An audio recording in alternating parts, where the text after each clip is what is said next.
Hey, Umar, where's the school you promised? And Umar, where's the school you promised? Hey, Umar, where's the school you promised us? We're still waiting for that school. Hey, Umar, where is the school you promised us? Where's the school? Is the school gonna open, Umar? Where is the school? The school gonna open, Umar! Wait, you think I'm playing? Y'all hear that?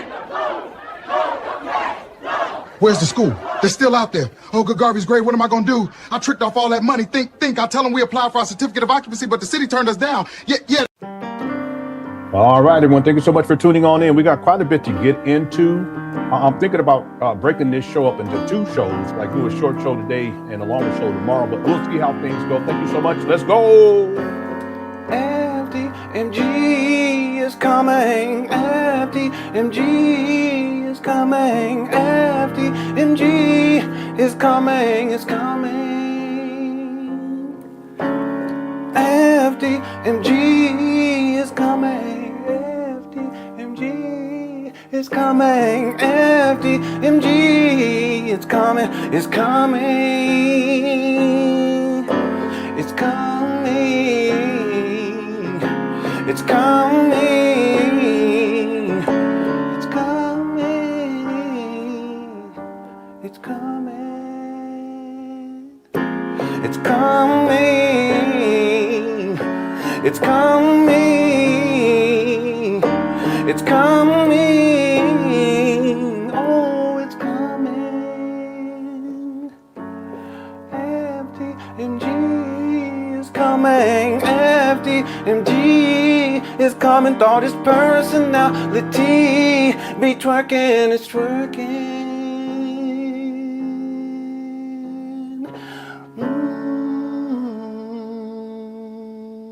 All right. Thank you guys again for tuning on. Yeah, Umar, he said it was open back in 2024. He said their renovations were done in 2023. And of course, in 2026, he said that it was done again, and then he said it again in 2026. The poll question, too, by the way. Welcome, everyone. Are FDMG renovations done? 93% said no, 7% said yes. Okay, they're not done. All right, anyway, get your vote in during this live stream. Now, I may break this up into 2 separate shows. It depends on how much we get through the second video, because it's quite a bit. I do have timestamps to go through, so we won't watch the whole thing. I'm trying to save some time. I have a busy week ahead of me, but we're going to watch a very short clip of Umar when he was interviewed a couple of days ago, and he gives a less than 20-second update on FDMG. But then he was also interviewed about 3 days ago, and I have timestamps for that particular video, and we'll go through those timestamps, and it just depends. We may be able to cram all this into one live stream. We'll see how things go. I want to thank everyone for tuning on in. I hope you guys have had a wonderful, wonderful week. I also want to wish every father, all you fathers out there, happy Father's Day. I saw some people, they said happy Father's Day to me. Thank you so much. I appreciate it. My family, they got me a Star Wars t-shirt, which was cool. I had like Sith Lords on it. That was cool. They got me a mug. They tend to give me mugs. I like mugs. It's a Father's Day mug. I should have brought it up. And they printed out pictures, like old pictures. One was with my second daughter when she was really young, and I was holding her, and that was really, really cool to see, because my kids, they're a lot older now. So that was really cool. I had a wonderful Father's Day, and happy Father's Day to all y'all out there. Okay, keep striving. All right. What's up, Chastity? Thanks so much for tuning on in. I appreciate it. Okay, thank you. Thank you. I appreciate that. So this is what we're going to do. We're going to get right on into it. There's a couple of super chats. We'll get into those. So again, in this Umar Johnson saga, where we're at today is that Umar, allegedly, he's waiting on a certificate of occupancy. He's already concocted an excuse. That's one thing you'll find with Umar. He has excuse after excuse after excuse after excuse. None of it makes sense. But he does this because he's a liar, and he wants to extend this scam indefinitely. So the first video we're going to get to, he was being interviewed on a radio show, I think down in down south somewhere. I can't remember where it was at, Mississippi or something like Alabama. I can't remember. And there's just a small section we're going to view. From that, I'll give you my commentary, and then we'll get to the main video for today, and we'll be skipping through timestamps. In fact, let me pull up my my document for the timestamps here. Okay. All right. Thanks, TJ. If you're a father, I don't know if you are. Happy Father's Day to you. Okay. Thank you so much for that. I appreciate it. Yeah. No, this isn't velvet. Okay. It's just, I didn't get a chance to iron my normal shirt, so I had to put this on. Happy Father's Day. Thank you, Deshaun. I had to put this on. Y'all just have to bear with me. 103 Ellis became a new member. I uploaded 2 new member videos last week, 3 videos prior to that, and I plan on uploading some more here this week. CJ also says a happy belated Father's Day to Mr. Lenon and all the chat's fathers and father figures putting in work for their families and communities, all of which to say, not Umar. Yeah, that's true. That's interesting. Umar has a lot to say about what Black people are doing or are not doing in terms of family. He's talked very poorly about Black parents, and yet he's a deadbeat. He doesn't take care of his children. He's been an absentee father. Last year, one of his daughters came out and exposed him as a deadbeat. He mismanaged that whole situation. And he has a long history of this type of behavior. He has 3 baby mamas too, by the way. In fact, that's the thing I forgot to look up. He has 3 baby mamas. He only claims 2, and that's just in Philadelphia alone. I'll propose that it's highly likely that he has more baby mamas out there because he's been very reckless. And then there was a 4th woman that attempted to put him on child support, but she was unsuccessful. And I was trying to find, I have that receipt somewhere. I'll have it in a documentary for sure. Anyway, it's important that if you're going to talk that talk, make sure you walk the walk. Doesn't mean you have to be perfect, because no one is. I've had my own fair share of struggles as a father, but I've always been here. I've always loved my family. I've always loved my wife. And every single day it's an opportunity to do better. You know, we fall short from time to time. Thankfully, we're in a much better position these days, and we continue to rise. You know, so that's what we want. And I want to inspire that. And any of you men out there, if you may be struggling with things, whatever they may be, just stick to it and have a plan and work your plan. Umar, he gave up a long time ago, and he doesn't have a plan because he doesn't care. So he's not running a plan. He's just running away from his responsibilities. And that's a statement of fact. I have all the receipts to prove that to be the case. So shout out to all you fathers who've been there and handling the business. Okay. Or if you weren't there, but you're there now. Okay. Salute. All right. Thanks, CJ. Candid said, happy Father's Day, LH. Thank you. It brings me great joy to see an honorable husband and father as a single mother with fathers who played little to no role. It's difficult too. It's difficult. My mother, she raised 6 kids by herself. I don't know how she was able to pull that off, and she did the best that she could. It was a struggle. You know, we struggled as a family, and there was all kind of stuff. And when my father was around, it wasn't a good situation at all. I've talked openly about that in the past. But just because I had that experience it didn't mean that I was going to repeat that. You know, I told myself at a very early age that no, that's not going to happen. That when I have my family, I'm going to be there in the first place. I'm going to be a protective force. I'm not going to be abusive. You know, I've always stayed away from drugs, alcohol, that type of thing, because I didn't want my children or my future wife. I'm thinking when I was young to have to deal with the types of things that my mother had to deal with. It's just a lot of stress, you know. And that's why I've always spoken about how men, we need to commit. And if we have these babies, we got to be there. If it doesn't work out with the mama, that's okay too, but we still got to be there. We still got to be a supportive force as opposed to being destructive. So salute to all you single mothers out there, you know, who are handling the business. Because, you know, like Kevin Durant said, he said, y'all the real MVP. Anyway, all right, Candy, keep it up. You go, everything fine. Okay. Salute. Okay. And again, happy Father's Day to all you fathers out there. I appreciate each and every one of you. Okay. All right. So let's get on into this. But before I do this, and actually I wanted to make sure I have this up. So let me do this real quick, because I forgot, because there was something else. And shout out to James, because he's the one that told me about this in the first place. For the second interview, there was a section in there where he said that Umar, I don't know, it don't slip my mind. I can't remember what it was. It'll come back to me. If James is here today, if he's in here, let me know if you're in here, bro. Because there was something else for the second interview you said that Umar brought up. And I didn't put that inside of my notes. I'll check my email too. I'll do that. Okay, I'll find it though. Okay. All right, let's go on. Thank you guys so much. Yeah, where's the school? Right? There is no school. Okay. Yeah, I was going to be out here. Welcome. See, it also says, tonight's game, take a drink for the number of Father's Day gifts you think Umar got this year. We're likely sober tonight. Yeah, I highly doubt that he's received any. That's why one thing about Umar is he'll run his mouth, but he can never tell you a story. I've never heard him tell a story I'm talking about a positive story, because he has said some horrible things about his daughter when she was really young, and he was interacting with his first daughter, and how she wasn't doing her homework right. He was just disparaging her, and just really, really awful for anyone. But his daddy did the same thing to him. But the thing I'm talking about, get online and talk reckless. But the thing is that Umar was a grown man by that time. Why would you do that too? At that time, I think she was 22. I highly doubt that he received any type of gift, because he's absent. And that's why you never hear him tell any stories about interacting with his children, except for early on with his first daughter.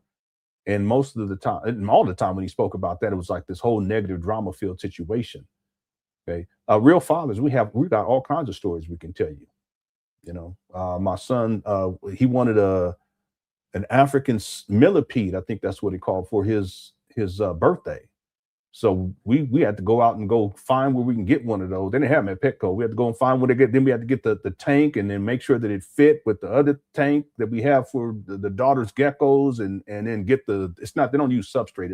I guess it's substrate, but it's a certain type of stuff. You don't put the normal stuff in there and we were in there, and we had a good time. We're looking at different animals. My other daughter was like, "Hey, I want to get a guinea. I think it's a guinea pig or something like a chinchilla. She wanted a chinchilla for her birthday." I said, "Oh, goodness, you guys trying to turn this into a farm."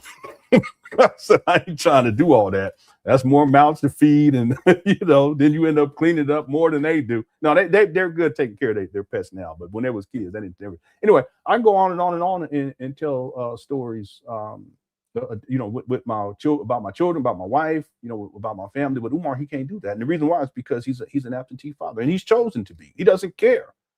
He doesn't care. So. Again, to draw this back to FDMG, I've never understood why it is that people would think that somehow, in the first place, Umar's serious about opening up a school for other people's kids when he don't even take care of his own kids. The truth is, he doesn't care about children, period. I have all the evidence to prove that. And then the truth is that he has no intention of opening up a school either. That's just the way that he gets money out of people. It's that simple. Right. And it feeds his ego, too, because it makes him feel like he's actually doing something of importance, as opposed to just running his mouth all the time, which is what he does. He runs his mouth. Right. Anyway, everybody be sober. That's for sure. Thanks, TJ.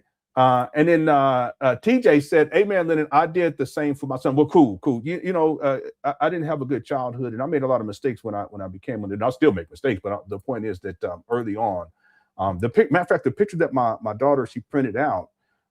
We were struggling a lot financially back then.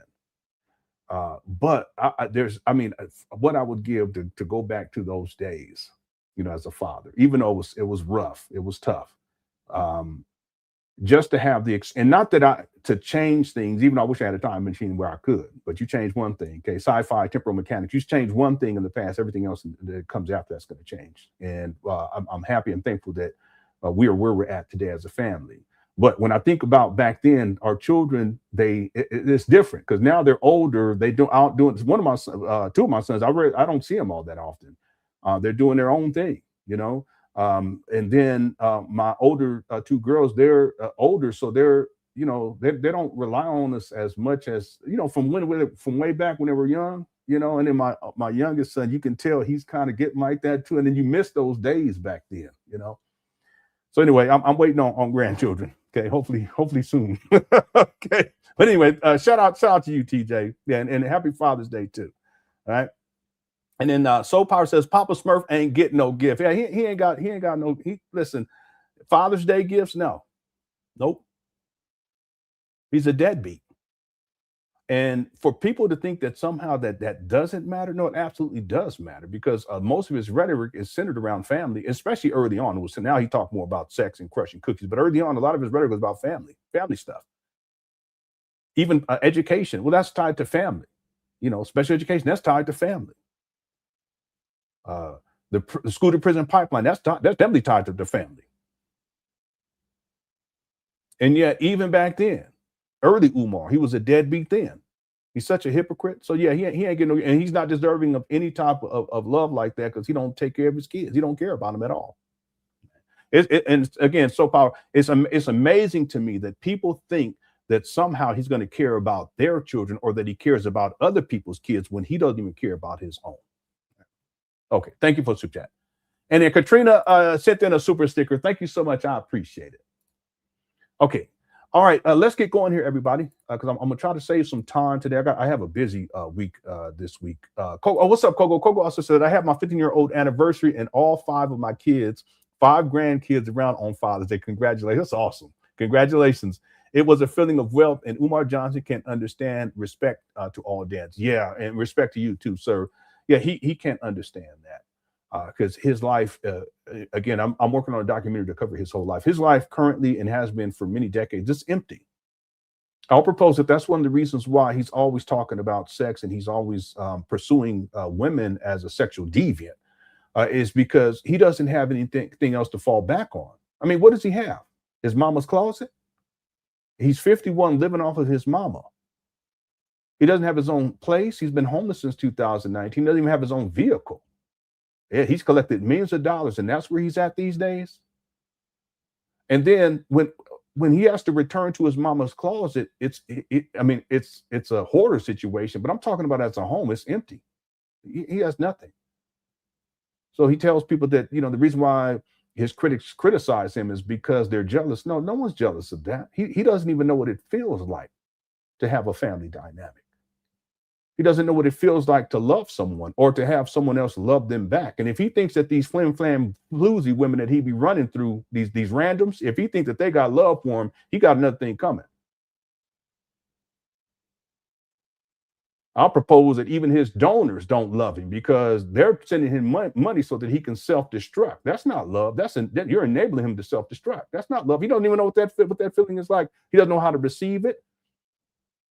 He doesn't know how to respect it, and he definitely doesn't know how to give it. And his life is empty, and it has been for decades. Okay, so shout out to you, Coco. Happy Father's Day.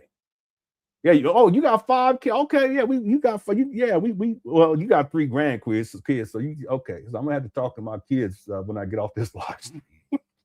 Listen, within the next 9 to 10 months, I need 4 grandkids.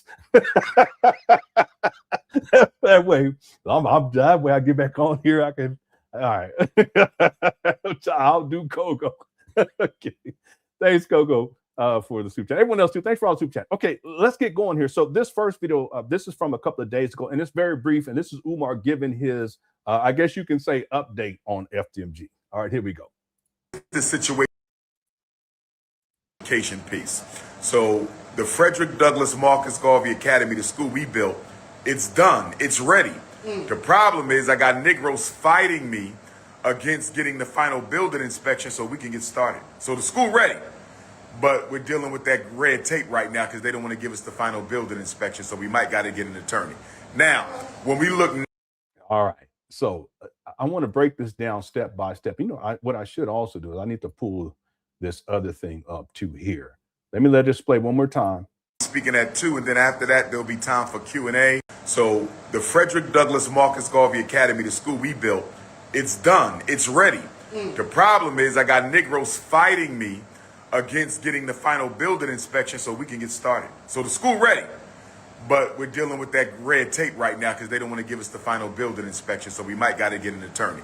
Now. All right. So I just want to make a point here is that if you do the research on Umar, and most of you guys in the chat room, you know this. What's up, Patriot? You already know this. What's up, Afro Punk Chick? You already know this. That Umar already telegraphed this way in advance because he creates excuses way in advance. He'll telegraph it. So last year, Umar was saying, and actually even before that, on the Breakfast Club, Umar Johnson was talking about, where's that video? Hold on one second. Let me show you guys what I mean. I think it's on my desktop. It shouldn't take but a minute because I think we covered this. Is this it? No, that's not it either. But he was on the Breakfast Club in 2023, and he was talking about how it's possible that he's going to be receiving resistance from the city of Wilmington. He said that the school was done and that it's open, though. He said it was open, but that he was going to receive. And then he said he was going to put in that he was planning on putting in a certificate of occupancy. That was in 2023. That video's not coming up for some reason. I'll pull it up in Premiere Pro and I'll have to re-export it because I'm not seeing it in that folder that I have on my desktop. Let me check this other folder though too, because it's really important. Let's see. So that was 6. Okay, maybe it's from 6:15. Revised go fly. No. Alien story. No. Okay, I'll have to re-export that because I think it'd be important to kind of address here. So the point is that in 2023, he already telegraphed this. And then by the time we get to 20, I'm sure he telegraphed it in 2024 too, but in 2025, he set the same, he was already setting all this up about the city trying to stop him. And then he comes up with this an excuse. I think this was last year. Was it this year? What year was that? When he comes up with the excuse that the immigrant, this black immigrant from Jamaica was sabotaging him. And it doesn't make sense that somehow they were stopping him from, or they wouldn't do the I don't even know what he was trying to say. It doesn't make any sense. With the certificate of occupancy to have the inspectors, they were stopping him from getting inspectors to come out. Okay, was that this year or was that last year? That was, I can't remember. The point is that that's not even how that works. Umar simply has to go online and there's a website and you can apply and you put in information, relevant information, because I went there to the website, and then you pick a date for them to come out to do these inspections. And it's not one final inspection like Umar says. He's just making that up. Yeah, that was this year. Okay, thanks, Island Girl. So this year when he says, he comes up with this whole scenario all of a sudden, but it's not all of a sudden because this is premeditated, if that makes sense. He's already telegraphed this going back to 2023. Right. So in 2026, he comes up with the scenario, and this is what he comes up with. And that's like where everything is at now, because allegedly they're stopping him. And he also throws this out that he's may have to take the city to court. Okay, so he's doubling down or tripling down at this point on this. None of this is true. Okay, all you got to do is you can either call the number that's listed on the website, or you can call the number and schedule, or you can actually schedule from the website. It's really that simple. But see, Umar knows, this is what I mean by he creates excuses. He knows that if they actually came out to do any inspections, that it's going to fail. Okay, we look at the paperwork of what's these inspections entail. There's checklists for these different things, the HVAC for the sprinkler system, and different people. It's not just one person, one final inspection. There's different people who does. There's someone from the health department is going to come out. There's a checklist for that. There's someone, the electrician, they'll come out and they'll do an inspection in terms of the electrical system. There's a checklist for that. And part of this is that they're going to need to pull permits to prove that this work has been done professionally. Well, there's not many permits, and most of the work that Umar Johnson has had done up there, he had regular old people doing that work because he was trying to save money. Well, it's not even that he was trying to save money; it's just that he had spent most of the money on himself. That's why he admits in 2023, he admits that the purchase price was 2024, that the purchase price was $400,000, where he said he was at $1 million back in 2016. So the point I want to make is that this is all Umar creating stories and narratives so that he can have an excuse to not move forward. So if he can say that the city is now stopping him, what this does is that this gives him more time to continue to collect money. And he knows that these bandos aren't going to pass inspection in the first place. So he can carry this out for the next, 2 or 3 years. But now he's saying that he may have to get a lawyer, which is something he said in the past too. Okay. Yeah, this guy, he lies so much, it's incredible. Now, here's the situation with the education piece. So the Frederick Douglass Marcus Garvey Academy, the school we built, it's done. It's ready. The problem is I got Negroes fighting me. Okay, he always thinks that someone's trying to sabotage him. I want to say something else. Umar has not built anything. To build something means that you're actually constructing something. He hasn't constructed anything. He's been renovating for 7.5 years. That's not building. He's been renovating. So even in the terminology that Umar Johnson uses, it's manipulative because he's trying to give himself credit for things that he did not do. The guy, he's a master manipulator in these regards. Okay, he's a pathological liar. No, he never built anything. And he didn't build these so-called schools. There's no schools too. Even the terminology again, master manipulator. He's using the term school. A school is a place of learning. These are abandoned buildings. Not one black child's been educated. He's been at this for decades now, and he hasn't educated not one black child, collected millions of dollars. So if you listen carefully with Umar, even in his own terminology, it's revealed how much of a manipulator he is, and then he lies all the time. Here we go again. Now, here's the situation with the education piece. So the Frederick Douglass Marcus Garvey Academy, the school we built. Okay, it's not a school, and he never built anything. Furthermore, and there's no we. Okay, that's 3 lies right there. There is no we. It's just Umar. It's done. It's ready. Okay, it's not done. It's not ready. He stated that it was done back in 2023 on the Breakfast Club. Oh, I know what that video is. I uploaded that video for members. So I won't play it here, but was that for members? I think I did that. Let me take a look here. I can't remember if that's a member video, yeah, that's a member video. That's why most people haven't seen that one. I won't play it here because that's for members only. But I have it's a short video. Let me see. Hold on one second. No, that's not a member video. When did I upload that one?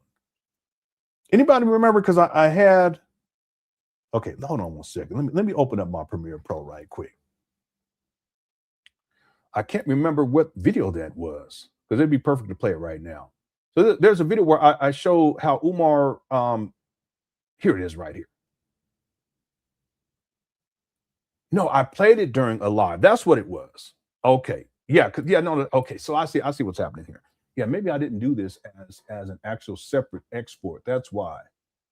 Let me just look here no, I did do it. I did it after that live stream. Okay. I'm pulling it up right now. Anyway, I'm going to come back to it. I'm pulling it up in Premiere Pro because I'm sure that I did. I thought I uploaded that for members or something. Is it new? Yeah, but and how's it going, guys with the princess? Did I upload it for members only, or was it just for everyone and I just uploaded it onto YouTube? Let me check one other thing here. I know I uploaded it. Yeah, I'm not seeing it on here.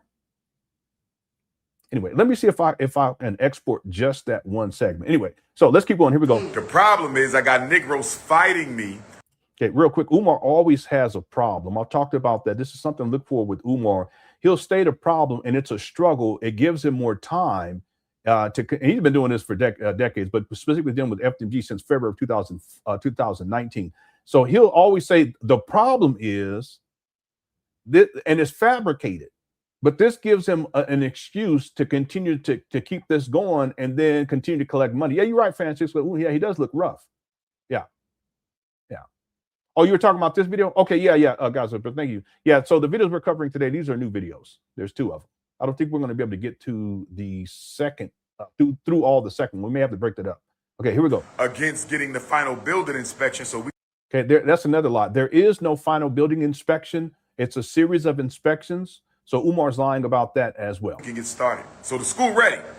He's saying so that we can get started, but he also stated that the school was done back in 2023.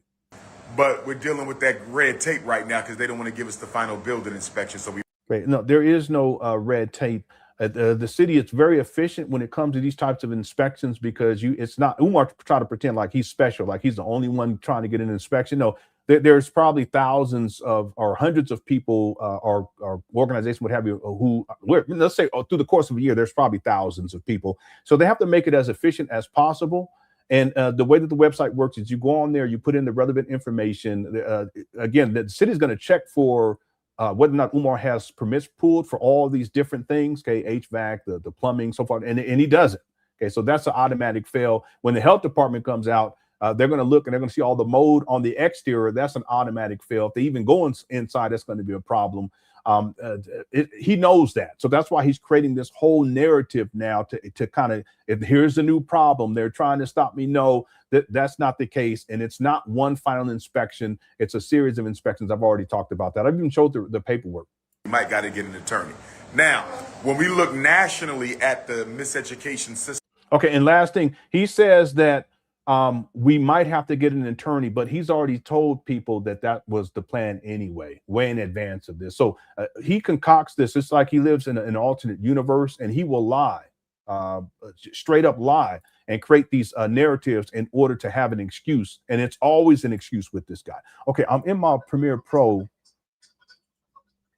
Okay, maybe I didn't export that part. I thought I did because there was a segment with the Breakfast Club. Yeah, let me just look through here real quick. Oh, here it is right here. That's it. Yeah, I thought I exported this. Oh, wait a minute. I don't have. Oh, I see. I didn't do the voiceovers yet. That's what the issue is. Okay, you know what? I'll tell you what I'm going to do though. I'm going to export this real quick, and it only going to take like a minute or so. It'll take less than a minute, and I'll read you my voiceover. I actually have it written out too, but I'll just do it off the top of my head because I want to show you guys something about Umar when he says that the school is done. That's not anything extraordinary. Okay, it's exporting now, and it's like a 7-minute video. Estimated time is like 16 seconds, so it'll be done in just a moment. Yeah, I thought that I'd finished that, but evidently I didn't. I have a script that I've written for it too, and it's just a small little segment to show. And I thought I showed this to people. Maybe I did. I forgot. I think I did. I think I showed it in one of the live streams. I think that's what it was. Okay, it's done. Let me pull it up here. Actually, let me get out of Premiere Pro first.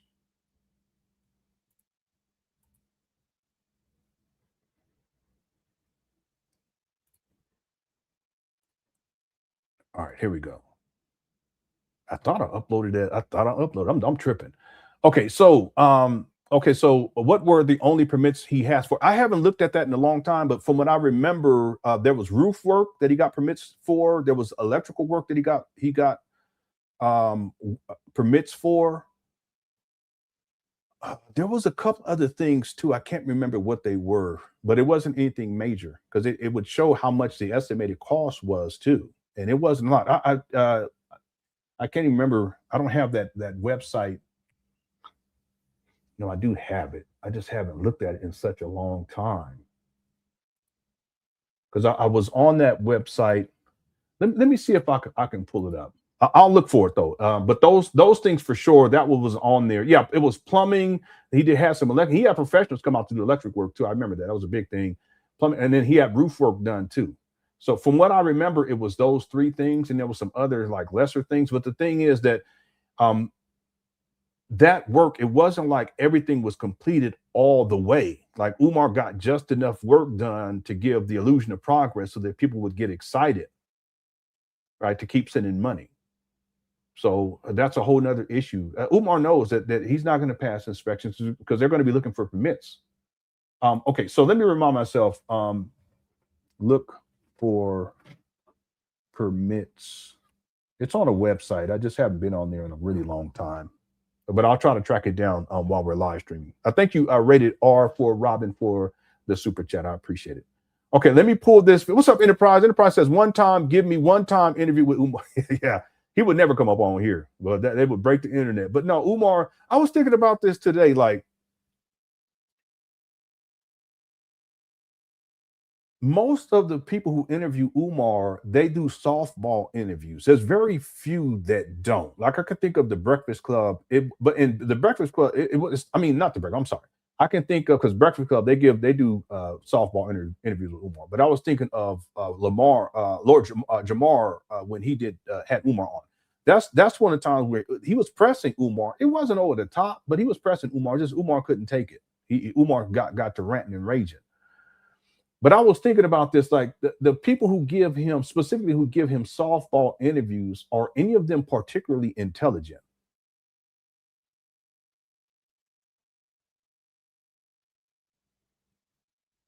And the answer is no. And that's part of the problem.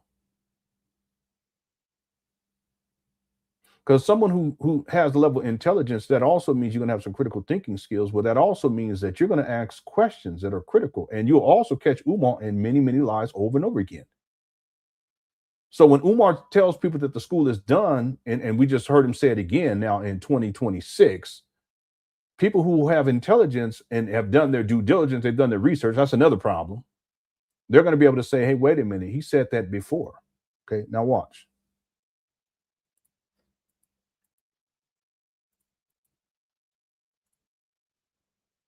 So again, this is from 2010. I've read this, I don't know how many times. This is the most important receipt that anyone who is researching Umar would need to see.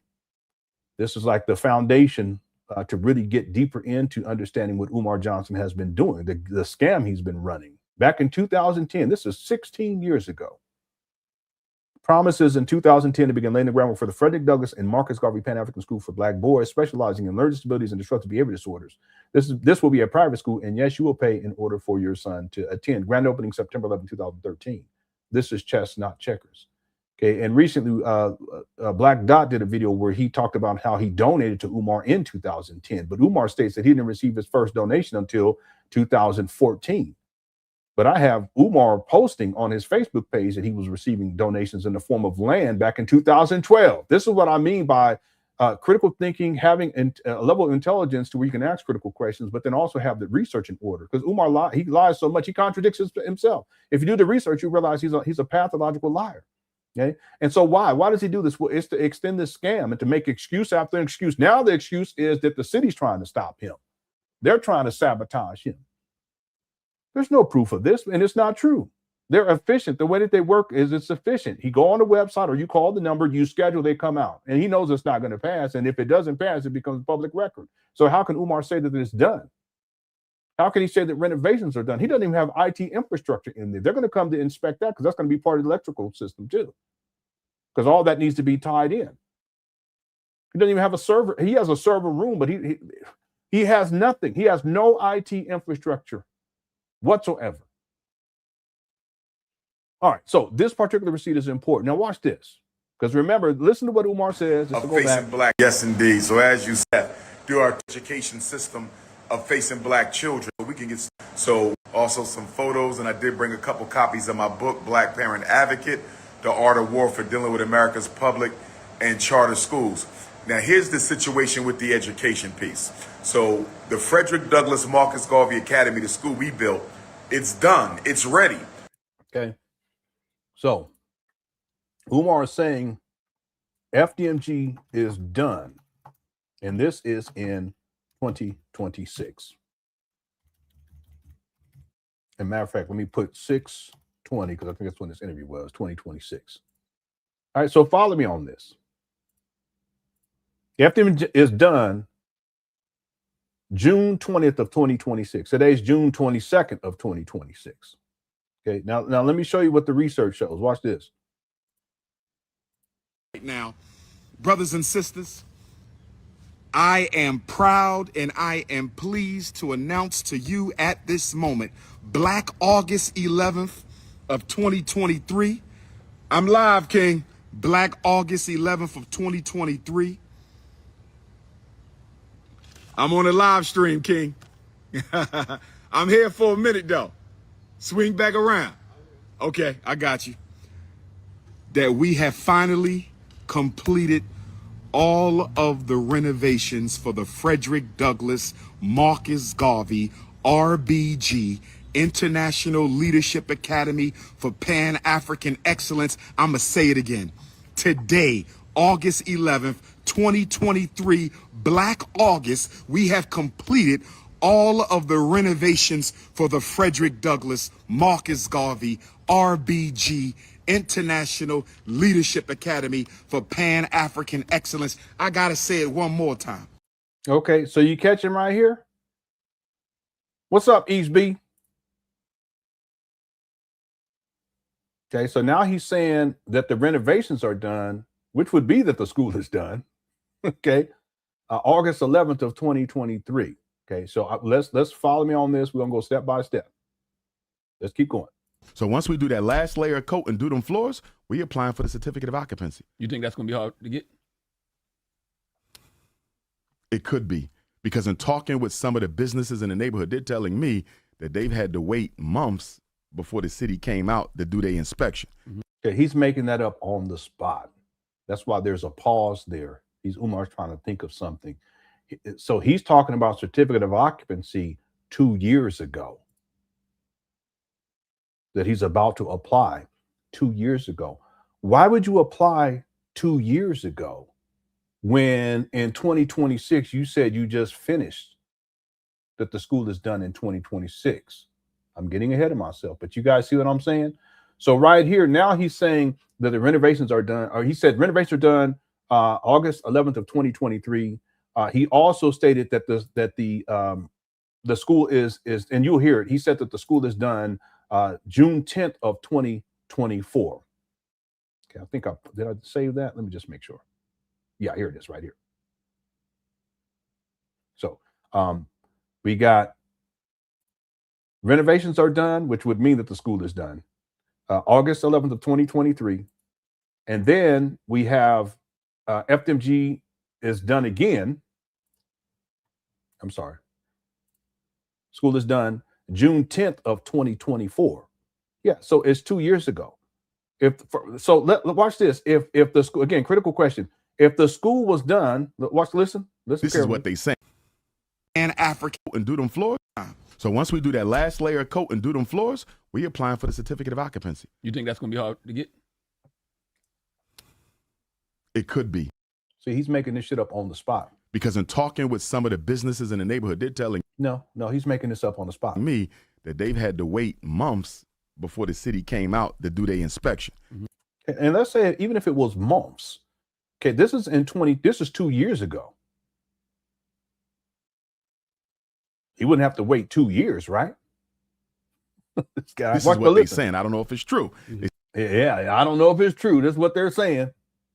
Say, Doc, you might got to wait a minute. And because you are who you are, they might try to nitpick you too. Mm-hmm. So I'm just going to, hope for the best. You know what I mean? He's such a scammer. But cautiously understand that because they never thought we would finish.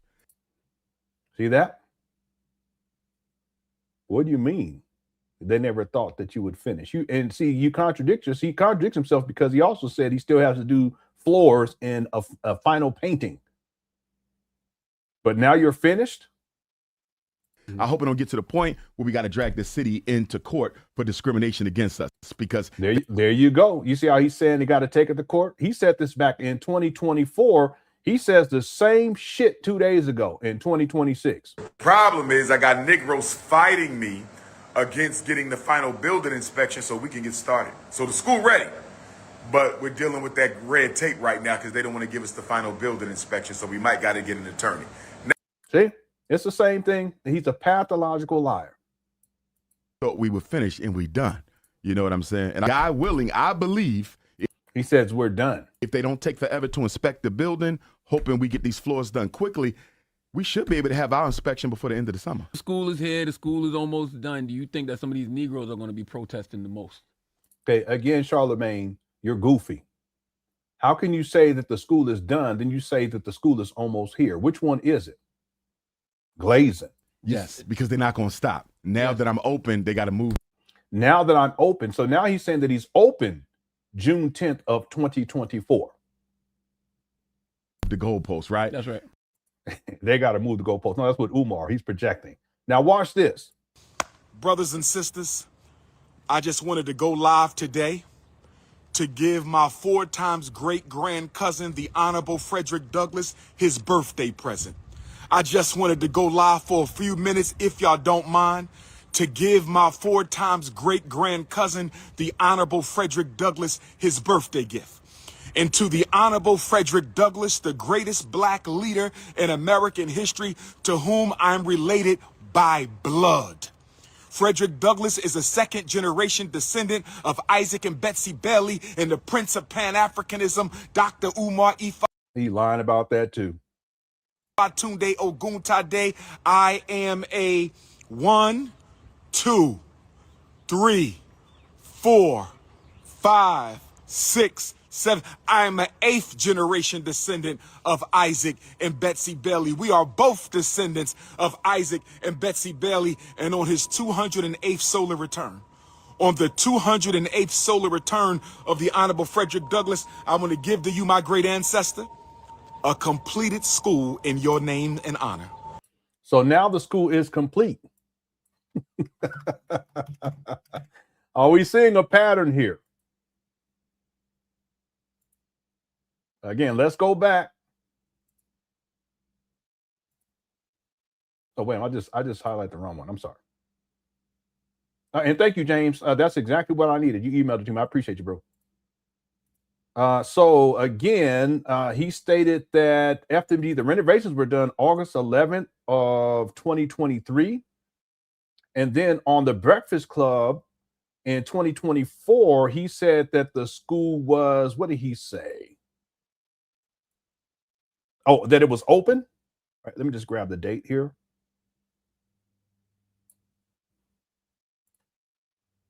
So 6/10/2024, school is open. That was on the Breakfast Club. I just played that. I'm sorry. I don't know why this is. My thing isn't. Start. There's a button I got to push to save these, and it's not doing it properly. That's why I've got to go back. Here it is. All right. So again, let's go back. So renovations were done. He said August 11th of 2023, which means the school is done. And then he says on the Breakfast Club, he states that on June 10th of 2024, the school is open. And then February 14th of 2026, he said that the school is complete. Okay, so how do you go from the school is open and on June 10th of 2024 to the school is complete February 14th of 2026? But that's not all. Let's keep going. My great ancestor, a completed school in your name and honor. The Frederick Douglass and Marcus Garvey Academy has been swept out. All the trash has been taken to the dumpster, and we are ready for inspection in the name of Frederick Douglass. Give me some love. Give me some Black African love right now. Give me some Black African love. We completed all the repairs on the centennial of Negro History Week, February 7th. Yeah, but he said that the repairs were all completed in 2023. That was August 11th, right? August 11th of 2023. That renovations were complete. I played that earlier. Let me just save that. So August 11th of 2023, he said that renovations were complete, but then he's saying the same thing February 14th of 2026. Centennial of Negro History Week, February 7th, 2026. And today, on Frederick Douglass's birthday, the Black man who escaped from Baltimore through Wilmington, Delaware, Frederick Douglass, I am pleased to report to you, my great ancestor, that the school has been swept out.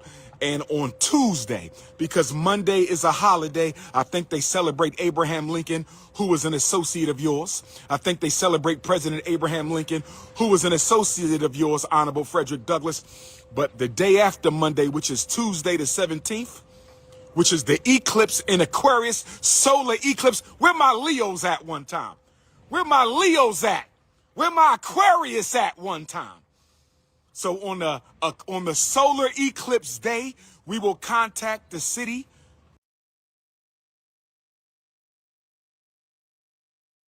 He said he was going to contact the city. Let me get my calendar out. February of 2000. So he's saying that he was going to contact the city on February. That would have been, I think, the 16th or the 17th. See that?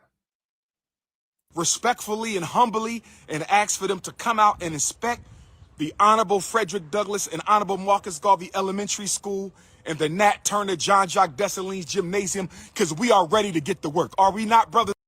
It's ridiculous. Again, there's just all you got to do is go on the website. I think I provided the link for people to go on. You can just go on the website. There's a phone number you can call to set it up. You can also, if you don't want to call, you can actually schedule it on the website. Again, this is the best way for the city to be efficient, because you got all these different people who are trying to, they want to schedule. So just listen, you want to schedule, it's be easy, just do it on the website, because they'll show you what dates are available, and you just pick which date is available for you, or which one worked for you. And it's not discriminatory either. It's not discriminatory. You provide them with all of the information that they ask for. And this is anyone. Umar's not special. And then they'll have someone, you pick a date, and they'll have someone come out to get the process started. But it's multiple inspections. It's not one. There's a whole checklist for each one of the inspections. And it's not one person who does all of them. He says one final one. No, that's a lie too. We've already covered that. The guy lies so much. It's incredible to me. But he stated that on that next Monday or Tuesday that he was going to do that, and he didn't do it. It reminds me of back in February of 2019 when he said that the electricity wasn't on, and then he says we're going to get that turned on Monday. But the electrical system was gutted. What is he talking about? The guy he's a liar. He lies so much, and he knows that. He knew that back in 2017 when he went to go visit these trap battles in 2017. There was no electricity, and there was stuff pulled out, wires hanging out the ceiling. It was crazy. And in 2019, he sits up there and lies to people. He had his own apartment at that time. That's before he got evicted later that year. But he had his own apartment. He's sitting up there looking goofy with that goofy ass shirt on with the patches on it. And he tells people blatantly, we're going to get the electricity turned on Monday. Well, he never got he didn't get the electricity turned on that Monday. And he knew that the following Monday, there's no way, it's not possible. Because he had to have professionals, and he got permits for this, come out to actually redo the electrical system because the wiring had been pulled out, the dope fiends got up in there, and even the fuse boxes and shit, that stuff was pulled out of the wall. It's crazy. That's why when he finally got electricity on, everyone was so excited. He was excited, but he told people February of 2019 that we were going to get that turned on Monday. The guy lies all the time. Because we are ready to get to work. Are we not, brothers and sisters? Are we ready to get to work? Are we ready to start decorating our school? Are we ready to get ready for the grand opening? Ready to get to work. Are we not? The Honorable Frederick Douglass and Honorable Marcus Garvey Elementary School and the Nat Turner John Jacques Dessalines Gymnasium, because we are ready to get to work. Are we not, brothers and sisters? Are we ready to get to work? Are we ready to start decorating our school? Are we ready to get ready for the grand opening? Our time has come. Peace and Pan Africanism. Peace and Pan Africanism. And then Umar gets up there 20 days ago and does this video. I'm going to play the whole thing, but let me just listen to what he said. This is your big brother, Dr. Umar Ifatunde Oguntade, with a special shout out to all the donors of the Frederick Douglass and Marcus Garvey RBG International Leadership Academy. I want to let y'all know, brothers and sisters, that we have waxed the floor, brothers and sisters. We have waxed the floor. Your school is ready for decoration. I repeat, your school is ready for decoration. I repeat, your school, my school, our school, the first school in American history built by the African diaspora is ready for decoration, brothers and sisters. We have not gotten our final building inspection. We are being... Okay, like I said, it's not a final building inspection. But remember, I played the other video from 2 years ago, where, from the Breakfast Club, where he said that he was going to be putting in for a certificate of occupancy. That was in 2024. But then I also played the video from 2026, February 14th of 2026, where he says that on Monday, basically the following week, he was going to put in for the certificate of occupancy, at least to get the process started. But here he is now, June 2nd, and he still hasn't done it. Inspection. We are being held up, but we have not gotten our final building inspection. We are being held up, but we are going to be patient and respectful as we can possibly be under the circumstances, brothers and sisters. Your school is ready to be decorated, but we need a certificate of occupancy. Your school is ready to be decorated, but we need a certificate of occupancy. I want to thank all my donors who've been standing with us. We are... All right. So I just want to prove the point that here it is. Umar Johnson, and we'll do it in the timeline because I'm big on timelines. Umar stated that the renovations were done, the school completed, and that if the school was done, in essence. He stated that back on August 11th of 2023. Clearly, that wasn't the case. He lied about that. And the video evidence forensic shows that no, renovations were not complete. He lied. And then on the Breakfast Club, on June 10th of 2024, Umar Johnson states that the school is open, which is untrue, because clearly if it was open, there'll be children attending, and they would have been attending for the last 2 years, and faculty and staff and so forth and so on. But he said that in 2024. And then February 14th of 2026, Umar says that the school is complete. Okay, but how could it have been open a year and 8 months prior? And then Umar states that the school is ready for decorations.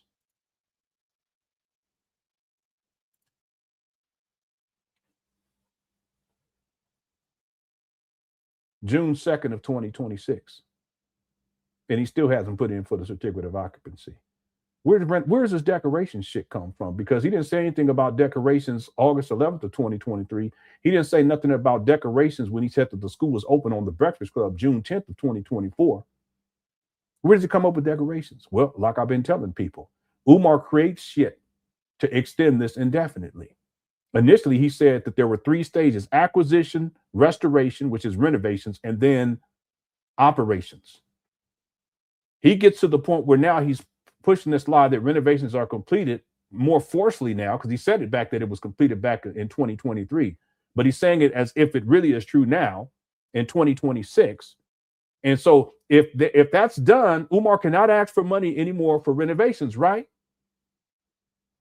And if it's done, the next phase, based upon what he said February of 2019, hear me, what he said on February 2019, that there's 3 stages, and that the first stage is acquisition. He's done with that. Renovations is the next one. Well, now he's done with that. And then the third phase is what? It's operations. Okay, well, he should be in operation phase now. No, he has to make up some new shit. This is a new struggle. This is the new challenge, and now it's decorations. This is lies all throughout. Because in 2010, he posted that he's going to begin laying the groundwork. It takes Umar from 2010, it takes Umar 9 years to acquire these trap bandos. 9 years. That's the first phase. The second phase is renovations. Well, if we go based upon what Umar says, because he's lying, but the renovations are completed. He said it in 2023. He said it in 2024. He said it in 2026 twice. Let's go with 2026. Well, that's another 7 years. So we got 9 years for phase 1. We got 7 years for phase 2. Okay? Phase 1 is acquisition. Phase 2 is renovations or restorations, because he used those interchangeably. And then phase 3 is supposed to be operations, but now he's saying that it's decorations. Okay. Well, how long is it going to take Umar to decorate? If it takes him 9 years to acquire these trap bandos, 7 years to allegedly renovate, it's not done. But 7 years is more than 7 years in point of fact. 7 years. How long is it going to take to decorate? And where did this whole new phase come from? He just creates it so that he can extend this indefinitely, just like he creates this story, this false narrative. It's a lie that the city is trying to stop him. They're sabotaging him. He's being held up. It's always everyone else's fault. That's a narcissism. It's always someone else's fault. He can't hold himself accountable for anything.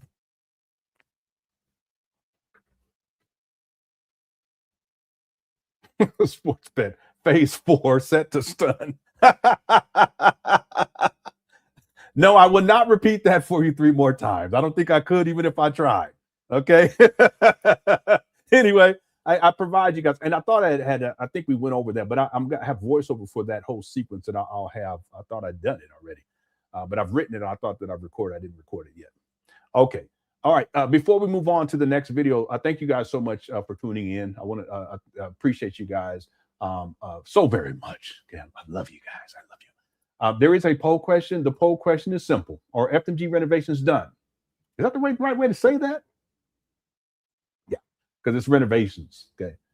I should have said, are renovations complete? That's what I should have done. So anyway, if you get your vote in during when you get a moment, there are 6% of the people say yes, 94% say no. Okay, overwhelmingly, and most people who got some sense, they know that these renovations aren't complete. Umar, he lied. He lied back in 2023. He lied in 2024. He said that the school was open in 2024. He lied in 2026, February of 2026, and he lies again in June of 2026. See, I wouldn't be surprised. Last point, I get to be super chats. I wouldn't be surprised as if in about, let's say, About a year and a half, Umar says the same shit. Because see, he lies so much he forgets about his lies. But if you do your due diligence, you have some level of intelligence, and you ask critical questions, you'll realize very quickly that he lied. At some point, he lied, and in this case, he's lied all the way down the line. He lied back in 2023. He lied in 2024. He lied in 2026 February. He lied in 2026 June. So who's to say that sometime in the future that he won't tell this lie again? I'm sure that he will. Okay, it's a pattern of behavior with Umar. Okay, it's nothing extraordinary with this guy. It's extraordinary in the larger society because you have to be a sociopath to get out there and lie like that with the impunity. He has narcissistic personality traits too, but he lies, and it's like it's so automatic. Most people, you have to think, if you're going to lie, it's hard to do. You got to think about something and try to figure it out. And you know, it's difficult, but he lies so much and it's effortless with this guy. That's a red flag in and of itself. Okay, let me do these super chats real quick and then we get to the main video. CJ says, if my friends and I start a band, we're calling ourselves the Evil Vegan. That's a good name for a band, though. And our debut album will be The Illusion of Progress. That's actually a good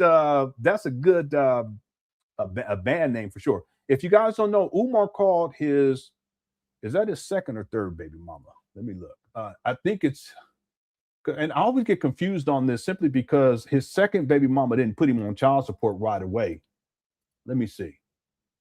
Let's see. So no, this is his second baby mama.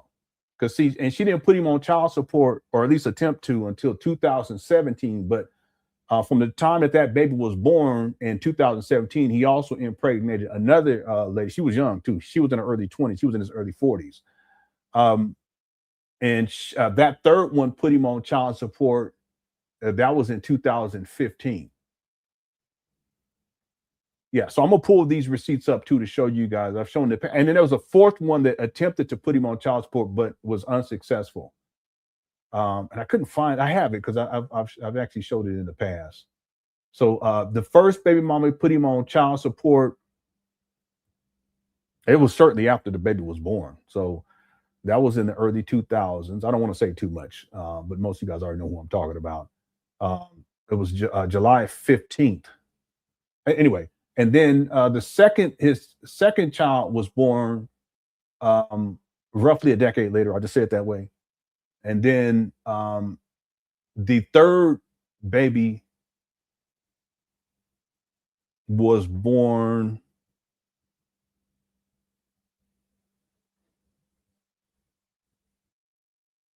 in 2000. Early 2000.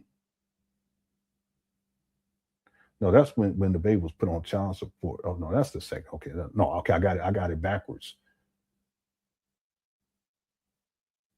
Yeah, the second baby mama put him on child support in 2017. But it was years after the baby was born. That's what it is. That's why I get confused, because in between that time period, there's a third baby mama put him on child support. All right, but I'm gonna pull up those receipts. Okay, thank you, CJ. Oh, anyway, so the evil vegan, that would be his second baby mama, and that would be he went off on her, even though she ain't said nothing or done nothing to him, but he went off on her last year after his first baby mama's daughter exposed him as a deadbeat. He used it as an opportunity to attack the first baby mama, but then also to attack the second baby mama. And then he also did a video years and years ago where he doxed the second baby mama. Want me to pull it up? I can pull it up. He doxed the second baby mama and the baby mama's business and the baby mama's mama, the grandmama, and put their information out there and told his followers to go up there and confront him. Umar, he's insidious. He really is. I can pull that up and play. I've played it in the past, but that's who he calls in 2025. He called the evil vegan. See? And there's a reason why yeah, she's vegan, but there's another thing to this too. I just don't want to say too much to keep these people safe. So that's what he came up with. Thank you, CJ. In fact, let me go pull that receipt. It ain't gonna take but a minute. So I can't remember what year that was though, but that's okay. Let's see.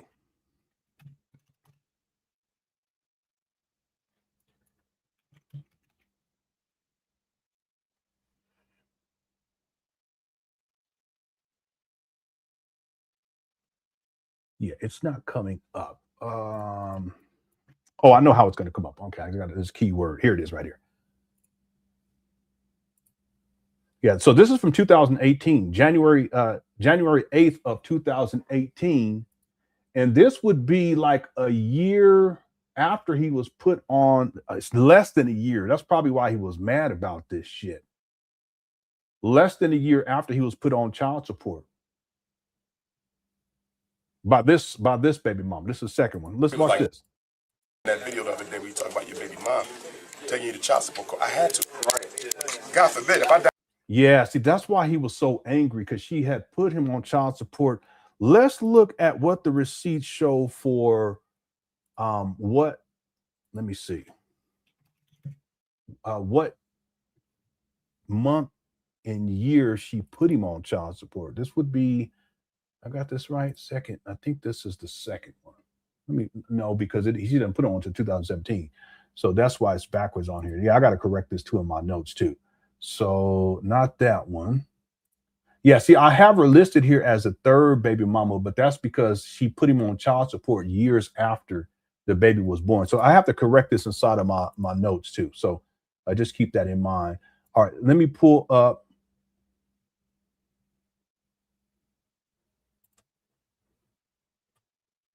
This child support docket right here. Oh, thank you, CJ, again. So let's see. Okay, so I gotta get myself off of here. Yeah, see, she had just okay. So 2017. This would be October 12th of 2017. The video we're watching is from January 8th of 2018. Yeah, he's diabolical. Yeah, and that's when the complaint was filed. If you guys see that, and then the paternity order was issued in 2018. But in between that time, Umar does this video where he goes in on his baby mama and doxes her. He's diabolical. He really is.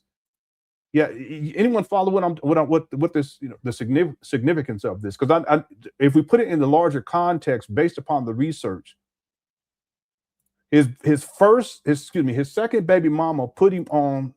Got him into the system. A complaint for support was filed pro se in 2017. Yeah. 2017, October 12th of 2017. And then Umar does the video that we're about to watch January 8th of 2018.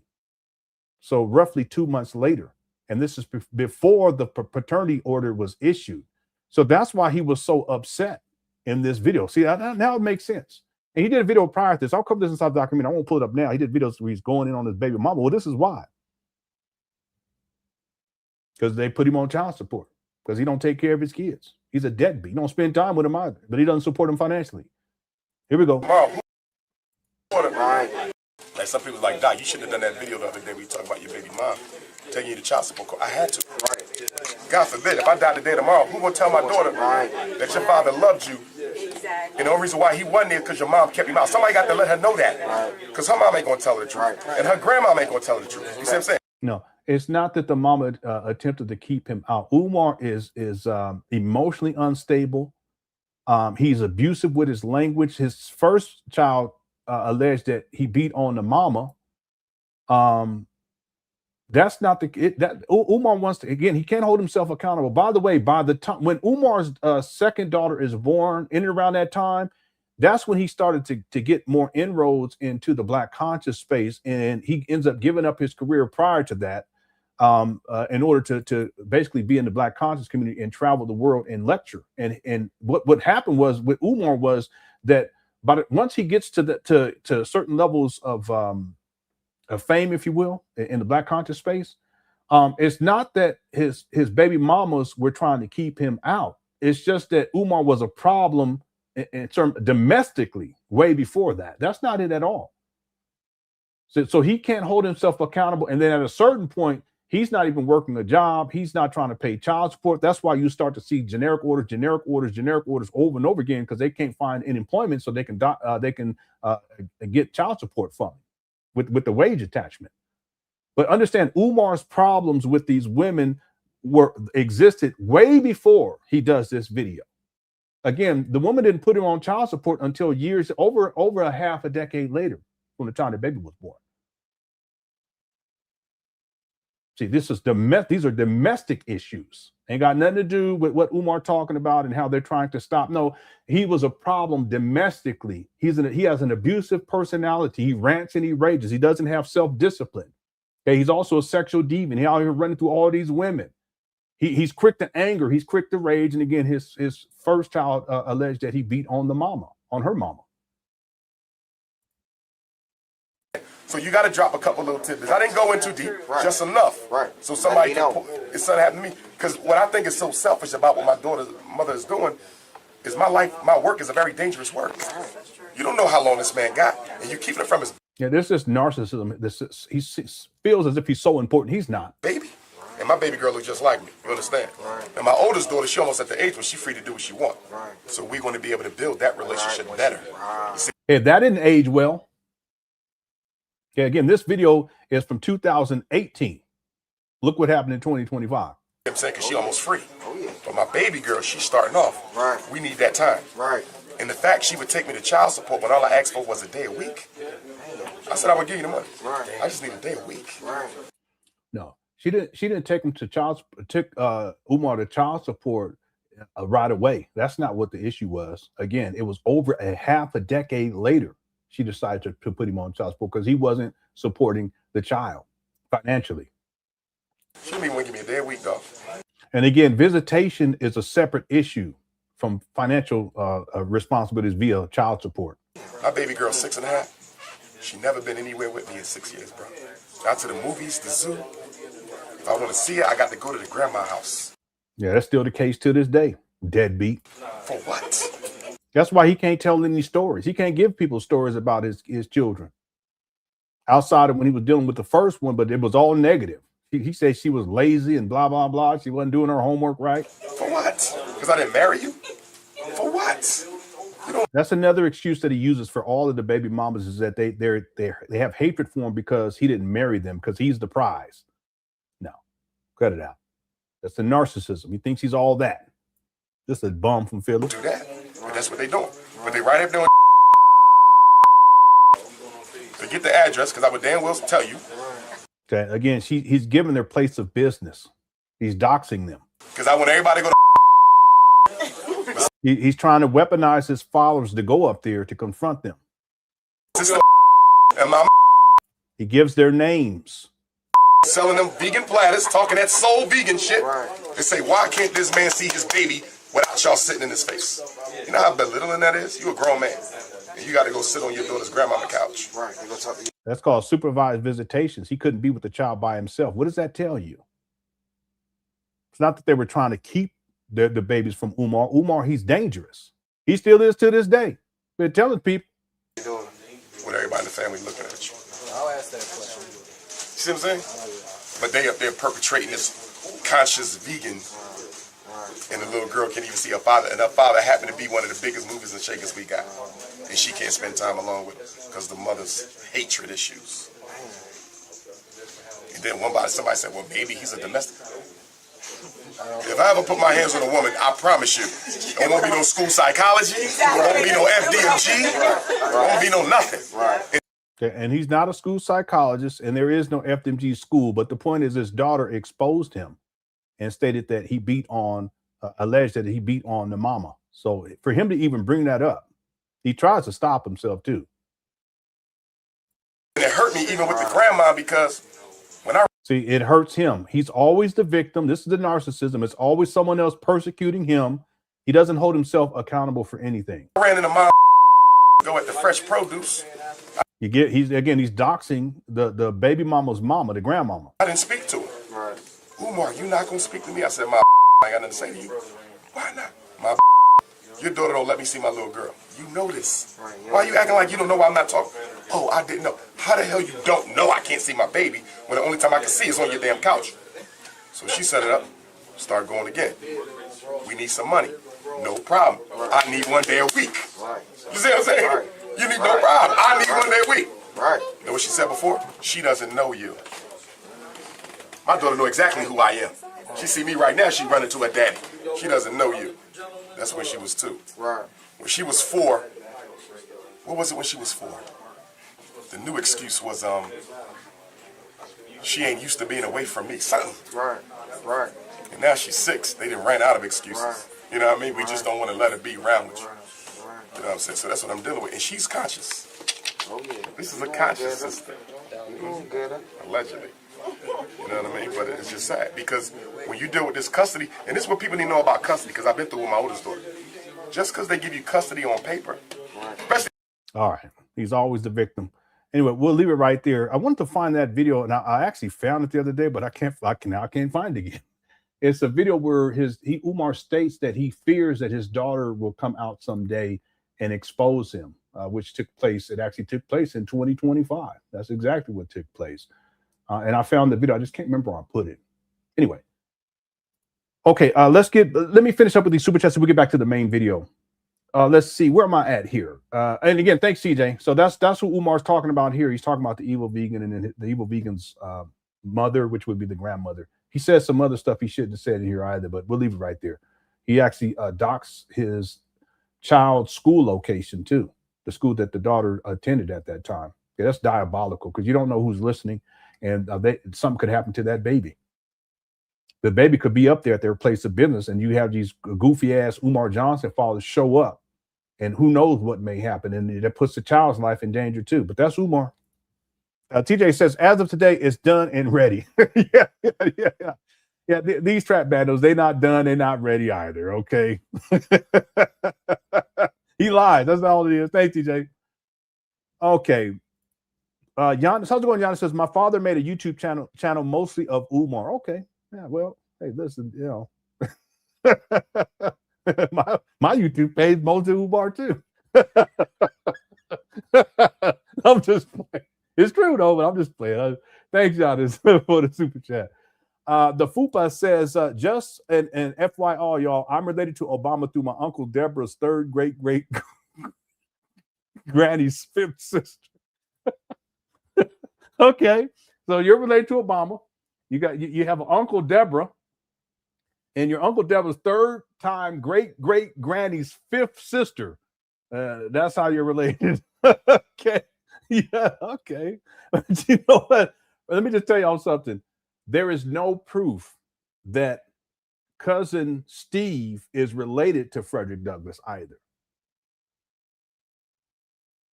Furthermore, there's no proof that Umar is related to cousin Stephen. In fact, his daddy took a DNA test and it comes back that they're not related to Frederick Douglass. So let's say if you are related to cousin Stephen, that means that cousin Stephen ain't related to Frederick Douglass then. Either way you want to look at this. Anyway, thanks to Fupa Troopa. User 225 says, Cook for chat, I dropped my wallet in Umar Johnson's. All right. Darius says, FDMG is like a comic book series where there's always a villain trying to sabotage it. No, that's true. That's true. Again, Umar creates all of this in his own mind. He just he lies so that he can have an excuse why things aren't progressing. The HVAC sabotage. I remember that HVAC saga. You know, it was the Archdiocese of Chicago. It was the white lawyer, but the white lawyer was recommended to him by a black lawyer because he wanted to make it seem like he had a black lawyer in the first place. My GoFundMe. He said my GoFundMe was sabotaged. No. It's like a comic book series. It really is. But that's because Umar is the one who's writing this script for these comic books, and he's batshit crazy. He has a child's imagination. It's unchecked. So he comes up with all types of things. And that's how he's been able to extend this indefinitely. And that's how now he's trying to extend it with this whole idea that the city's trying to stop him. They're trying to sabotage that. They're the villain now. No, the super villain is Umar. But he manipulates his followers into thinking that he's a hero and that there's all these other villains who are sabotaging him. But that's not the case. It's just Umar. Palpatine did the same thing. Thanks, Darius. All right. TJ says he's going to keep lying to keep the money flowing. Yeah, well, that's in essence, that's what this comes down to. It's the lies is to keep it going. And the lies are concocted to show that there's some sort of a challenge that he's facing because he's the hero, right? And that there's these villains that are putting all these obstacles in his way. And it's always something, one after another, one after another, one after another. Why is that the case? Well, because there's two things. One, Umar, he's inept. So problems occur in people's lives when they're not prepared for. Trouble is going to occur even when you are prepared. But I'm talking about problems that normally would not occur if you are a responsible adult. They will occur if you're irresponsible. And Umar's irresponsible. He's like a little boy who's lost and doesn't know what to do, how to do it, but he pretends as if he's all these great things, literally. So what does he do? A lot of the problems, they occur because he doesn't handle basic business. He's inept. Last year, these trap banners were almost taken from him or sold at auction by the city because Umar hadn't been paying on bills since 2019. And he was also responsible for bills that had accrued that were associated with these properties going back to 2017. So instead of him being responsible and paying those bills consistently from the jump, Umar doesn't pay them. And so that by the time we get to 2025, the city says, okay, that's enough. But Umar makes it seem as if they're trying to sabotage him, as if they're trying to persecute him. Well, that's his way of, on one hand, not holding himself accountable, blaming it on other people. But then now he has an excuse as to why things aren't progressing. He lies. And in the meantime, while things get stagnant and stuck like they are right now with the certificate of occupancy, the money keeps flowing in. Thanks, TJ. What's up, Enterprise? Again, ever notice all that Ifa got him deifying the dead? Yeah, he talks a lot about that type of thing. He has it's like a fixation on dead people too. Like he'll be in cemeteries and he's yelling and screaming. He's live streaming in cemeteries. That's not normal human behavior. I mean, he used to do it more back in the day, but we've clowned him a lot, so he stopped doing it as much. But you really have to be clout chasing it. If you're going to grave sites of people, they're not your relatives. You're not related to them. You don't even know them. They didn't know you. Some of them been dead for 50, 100 years, but you go anyway. There's something going on there with Umar. And part of it is he wants to associate himself with these people, these black leaders who are of renown to certain degrees. He wants to associate himself with these people. And in his mind, for whatever reason, I'm going to do this by going to their grave sites and I'm going to live stream and yell and shit. No respect for the dead, no respect for the living. And then he participates in these rituals and stuff. And all of it is a bastardized version of Ifa. He's a weirdo. Okay? Thank you, Enterprise. Goddess Noel says phase 4 is constipation because Umar's full of shit. Yeah. Well, again, he has 4 phases. Who's to say that after decorations are completed, Umar says that there's another phase? I wouldn't be surprised by that.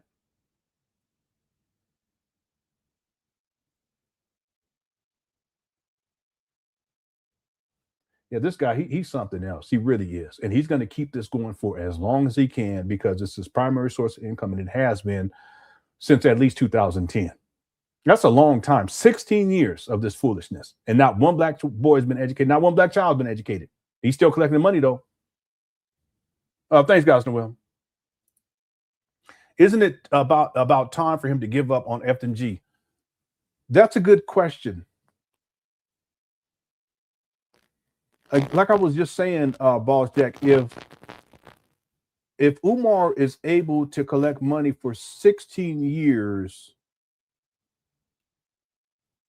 and produce nothing, and he's still collecting money, what incentive does he have to give up on FDMG or to abandon these abandoned buildings or to stop? What incentive does he have? And then the other thing we can think about is what alternatives does he have? It's not like he can go and be a school psychologist. He's not one in the first place. He can't go into a school system anywhere and put in an application because they're going to go online and look at him and look at all the shit he's done and how he be talking reckless and talking about little girls' private parts and crushing cookies. And he wants to paddle the women and at his so-called school. And he wants to unalive 10% of black boys because they're going to sleep for good. And the list goes on. The conscious stripper, he's dealing with strippers. He said he want to spray the women down that come to the school in their the pajama mama. with Mike and the sex crumbs or whatever kind of freaky P. Diddy he was talking. The point is that ain't nobody gonna hire this goof in a professional capacity. It's not gonna happen. So, like, what's Umar? I mean, he can go probably get a job at McDonald's, you know, but who's gonna go work at McDonald's when people are giving him millions of dollars over the last 16 years and he ain't got shit to show for it? It's not like he's produced anything of consequence. I'm building a school. No, he ain't built nothing. Those schools were already there. Those abandoned buildings were already there, and they're still there, and they're still abandoned buildings. So the point is, we can say, is it about time? But for Umar, what incentive does he have to change? And then what's the alternative? Those are the two pressing questions.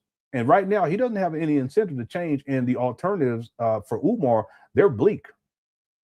So in that sense, that's why he has to keep it going indefinitely. He has to make lie after lie, excuse after excuse. And that's what he's been doing for decades now. And I say decades because 2010, that's when he posted the schools in open 2013. But he conceptualized FDMG back in 2004. And he was talking about FDMG prior to 2010. I have that in the documentary. Okay, thank you, Boss Jack. Afropunk says, this is the video Umar Johnson said his kids will expose. Oh, was that the video? No, I don't think that's the video because it's a video Umar has on. It's like a purple colored shirt where he says that, and I found it, but I can't remember where I put it. Let me check one other place right quick. Because I've been telling people that I'm going to show that, and I couldn't find it that one time. And then I found it and I thought I put it somewhere, but I'm not seeing it up in here. Let me look one other place. No, that's not it. That's a good video, that one right there. That's when he was talking about how we need to forgive our parents, but he was projecting. It's actually sad now based upon what I know about. Okay, so the video where he says he's a descendant of Ramses. I got that one stored here. I have the video where he says that the Democrats gave him $2 million. And he said that the FDMG was going to start the summer of 2021. Yeah, I don't have it on here. Anyway, I'll have to re-find it. Anyway, I wish someone would email it to me. Jimmy, email me a link. Okay, thank you, Afropunk Chick. Abdul Latif says, peace on, you mean to tell me that Umar's donors was supporting his kids? Yeah. Megalomaniac at his finest, he gaslights and his arrogance precedes him. Wow, yeah, he's a megalomaniac too. That's nothing. He power and control. Yeah, so it's another thing that his donors have to understand, that you guys have been paying his child support because he hasn't worked since 2010. He worked for about 3 months in 2017, I believe it was. 2017 or 2017, 2014, 2017, I think. I have the picture. But if we look at his, there's 2 times where he worked, I think, because I want to be fair. But if we look at his child support docket, what it shows, it'll show you that when he wasn't employed, and then when he was employed, because there'll be wage garnishments or wage attachments listed on his child support dockets. There's 3 dockets that we can look at because he has at least 3 baby mamas in Philadelphia alone. And if you cross-reference those 3 documents, you'll get a very clear idea about when Umar Johnson was employed and when he was not. What you really see is when he was employed. Furthermore, Umar, he starts to travel more and more by the time we get to 2011, and his schedule is such that he doesn't have time to be working anywhere. There's no way. It's not humanly possible. For one of the years, I think it was 2011, I took and I all of the dates where he said he was going to be speaking, I compiled all of those dates. I think it was 2011. I haven't put this in the documentary yet, but I think it's 2011. And then if I put the dates for all of these speaking engagements, and there's literally no way physically that he could be teaching anywhere. There's no way that he would even be able to work anywhere because his schedule was so jam-packed, and he was traveling all over the world in different states and in different countries. There's no way. So that is reflected in his child support docket. So you Umar Johnson supporters, I want you to understand that Umar does not pay child support on time. And from what I understand, if you don't pay child support on time, there's fees that are accrued that are associated with that. Okay, I don't know what those fees are exactly in Pennsylvania, what they may be, but that's more money that Umar doesn't have that he's used donation monies for FDMG to pay. So who's paying Umar's child support? His donors are paying the child support, but they're also paying any fees that are accrued because he doesn't pay child support on time. He lets them stack. He says he pays them off in bulk. He says that. I've already showed the video. So just something else for you Umar Johnson followers to think about. The other thing is that someone can say, well, that would be a lot of money. Yeah, we could say that. The thing is that because Umar doesn't have, he hasn't been employed, the state of Pennsylvania, they go based on minimum wage. That's how they calculate the child support. But Umar's raising millions of dollars over since 2010, and most of the money he spent on himself. Diabolical. I'll propose that that's one of the reasons why Umar doesn't want to work a regular job, because if he does, then the child support's going to kick in right away. And he's greedy like that. And there are people who are greedy like that. There are men who are greedy like that. There are women who are greedy like that. I'm not going to go get a job because I don't want to have to pay child support. I would rather have, it's sick. I would rather have them the state have to use minimum wage to calculate what child support I pay than to get a job where I'm making more than minimum wage and then I have to pay more money. That's Umar. All right. Thanks, Abdul Latif Shakur. Marco says, do you believe that one of the reasons he built this larger than life personality is to attack whoever he wants, including the ones closest to him? I think it's both. What I mean by that is I think it's the alter personalities, because it's not just one, truth be told. In fact, Umar Johnson, there's little Jermaine, that's his core personality. Then he has King Kong consciousness, that's the thuggish archetype. He has Dr. Umar, that's the more professional. They dress differently, they talk differently. Dr. Umar, the psychologist, the professional, he dressed in suits and ties. He'll have his hair cut nice, at least back in the day. And he would present himself as a professional. He would even speak in a particular way. Okay, obviously King Kong consciousness, an example of that is a SETI rant where he's trying to be a fake thug. He's so fake with it too. There ain't no street in him, period. None. And he's ranting and raging, dropping M-bombs and F-bombs and talking like he really about that life. Okay, that's King Kong consciousness. You got Big Papa, that's the Lothario, that's the quote-unquote ladies' man. He's running through these women with the bumpity bump on his lip. Always talking about sex. That's Big Papa. So he has, and there's other ones too, but he has different personalities. Another one is Prince Ifatunde. That's the Pan Africanist. That's the one that dressed in dashikis and shit and wants to act like he's African. On one hand, you African, but then the other one, you some street thug from Philly. King Kong conscious trying to with the rant, with the fake phone call and shit. Figure it out, Umar. Anyway, he has different personalities, but his core personality is little Jermaine. So the point I want to make here is, Marco, is that he has personalities, and the personality that he used the most to attack people is King Kong consciousness. Okay, so that's one of the larger than life personalities that he actually uses. But it's not just to attack people, though. It's also to defend himself. And what I mean by that is that these characters also are defense mechanisms for people realizing who he truly is. So he'll pretend as if he's this great school psychologist. I'm the greatest school psychologist, in human history, the black school. So he talks like this. That's a larger than life personality, but that's really to protect the truth that he's not even a school psychologist in the first place. Another way of looking at this is the King Kong conscious, the fake street thug. That's a personality that is designed to protect him as well, to protect him when he feels as if he's being criticized too much. And when I say I'm talking about little Jermaine is being critical. That's his core personality. So I think it's on both levels. I think he creates these large lives for protective purposes, but he also creates them to attack people too. But the main one that attacks is the King Kong consciousness. Okay. Now, real talk, when sometimes I've seen it when women come out to expose Umar, he'll either go to King Kong consciousness or he'll go to Big Papa, or he'll do a combination of the two. Because Big Papa is the one that likes to talk about sex. So he starts talking about them sexually and what they say, all this sex talk about them to kind of demean them and disrespect them. But then he's also on the offense with the King Kong consciousness, because the King Kong consciousness is the one that just don't give a shit and say whatever he wants to and just goes ballistic. So that's for intimidation purposes. He'll do that. Okay, one is to shame. He'll talk about them sexually, to shame them sexually. But then the other piece is that he wants to make them feel threatened and intimidate them. But that's where he brings in the King Kong consciousness. Okay. Okay. Thanks, Marco. It's a great question too. Yeah, people say he has a fake beard. I don't know if I don't think he. I know that he has big patches. He got patches on his beard.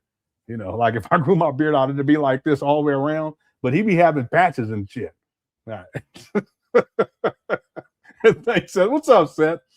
Giannis also says, what do you think Umar did on Father's Day? I don't know. You okay? I have no idea. He wasn't with family. I know that. He don't like his own father, so I don't think he was hanging out with his daddy. His daddy got off the internet last year. It's not like his daughters came to come see him or his other child. I don't know what the other child, if it's a male or female, but it's not like they would come to see him. So I don't know. Okay. It's a lonely life in that sense. Okay. For Umar, he has nothing going on in his personal life that speaks to family or fatherhood or anything or husbandhood. Nothing going on. Thanks, Giannis. ZZ Top says Umar is like Trump, always deflecting and insults you when confronted. The Jamaican is Umar's version of the Iran war. But the thing is, though, that the Jamaican immigrant that's sabotaging him, it doesn't even make sense, does it? They're sabotaging him with the inspections.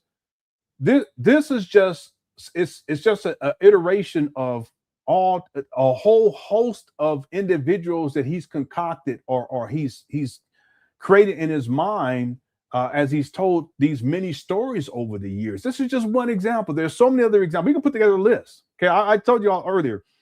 The white lawyer was a problem. He even one time he says the Archdiocese of Chicago. One time he blamed it on God. I kid you not. One time he blamed God for the project not moving forward. He blamed his own donors for the project not moving forward. We can put together a whole host. Brother Jose, he blamed Brother Jose. Brother Jose ain't done nothing to Umar, but he has to create something so that he's always the victim. Umar Johnson's version of the Iran war. That's crazy. Okay. Thank you, ZZ Top. Okay, we got to get going here. We got 1,200 people in the room. That's awesome. Our goal for likes today is let's go for 500. Okay, if you're enjoying the show, make sure you hit that like button. We're at 376, so we got a good chance to get to 500.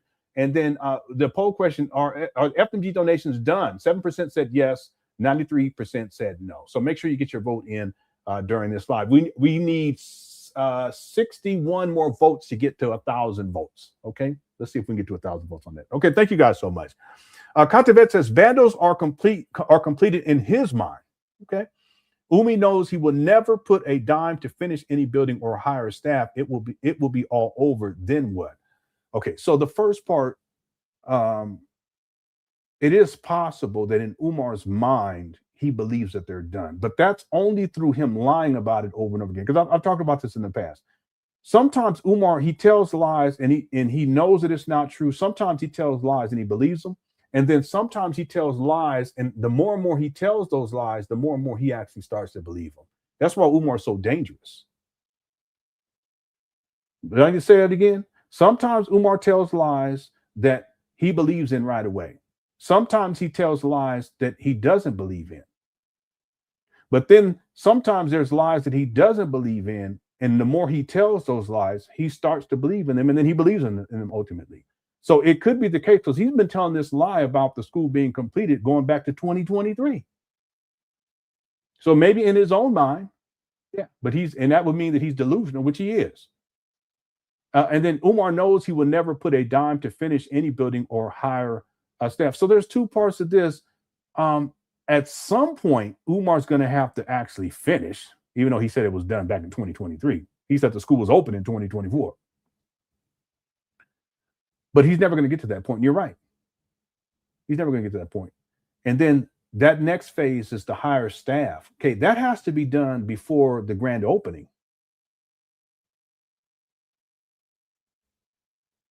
He has to hire faculty and staff. That has to be done before the grand opening. The infrastructure that needs to be put in place in terms of human resources, HR, that has to be put in place prior to him hiring anybody.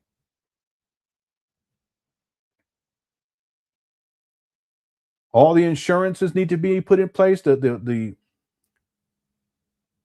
Roth IRA or an IRA, something for the faculty and staff, right? Some type of savings account for retirement.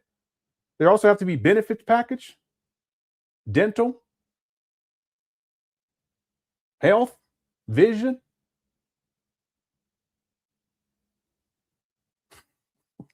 There has to be students enrolled too, right? Or at least you have to know how many students are going to attend so you know how many faculty and staff you need to hire. So no, he ain't never going to get to that point. And that's what I'm saying. At some point, all of that hits the fan. That's why Umar, that's his biggest fear, is that it all hits the fan. So that's why he has to keep coming up with excuses as to why things aren't moving forward. Because once he gets to the point where he's saying, okay, we're ready to operate, that it's a wrap. What's he going to do then? Well, that's when it'll all be over. Umar can't even keep his mama closet clean. How he going to manage all of this? There's no way. Faculty and staff, kids, all this other stuff. Okay, that's when it would be all over for this guy. But he's never going to get to that point because he's going to keep coming with excuses and coming up with excuses. At some point, he may say, you know, we hired these black teachers and the faculty and staff, and we was ready to start, and then all of a sudden they didn't want to work because they lazy Negro. You know, Umar. And then his father's like, yeah, here we go again. Yeah, you know how they're trying to sabotage him. They always trying to, because you know, all of these people are villains. He's a hero. All right. Thanks, Dr. Vet. Afropunk says, Lenon, is this a start of that video? I promise you. Oh, you saying that video was a start? Which video are you talking? Now I don't forgot what video it was. See, I done forgot what video I was playing earlier. See, now I'll be thinking about this for the next month. Yeah, I don't even remember what video it was and where I had it. They're gone. Okay, I'm sound like Umar. One time he was in these bandos and people were like, are you gonna keep because it was stinking in there. We're gonna get to that video soon. I have it. It was stinking as they doing the tour, and the lady was like, yeah, so what about this furniture and the carpet? He was like, abba. I gotta talk with the carpenter. Abba. I said, boy. Anyway, Afropunk chick, I'm going to try to find that again. What I'll do is I'll skim through this when this live stream is done to figure out what video it was in the first place. Because I can't even remember. It was so long ago. And then I just played it. No, I'm serious. No, really, real talk. I forgot which video it was. What video were you? Which one? Someone please tell me. Which video that was I playing? And then Afropunk said that it's the one I just played in the gray suit. No, he doesn't say that in that video. He doesn't say that. It's another video. It's a more recent video. Hold on. You should have done that video the other day we talked about.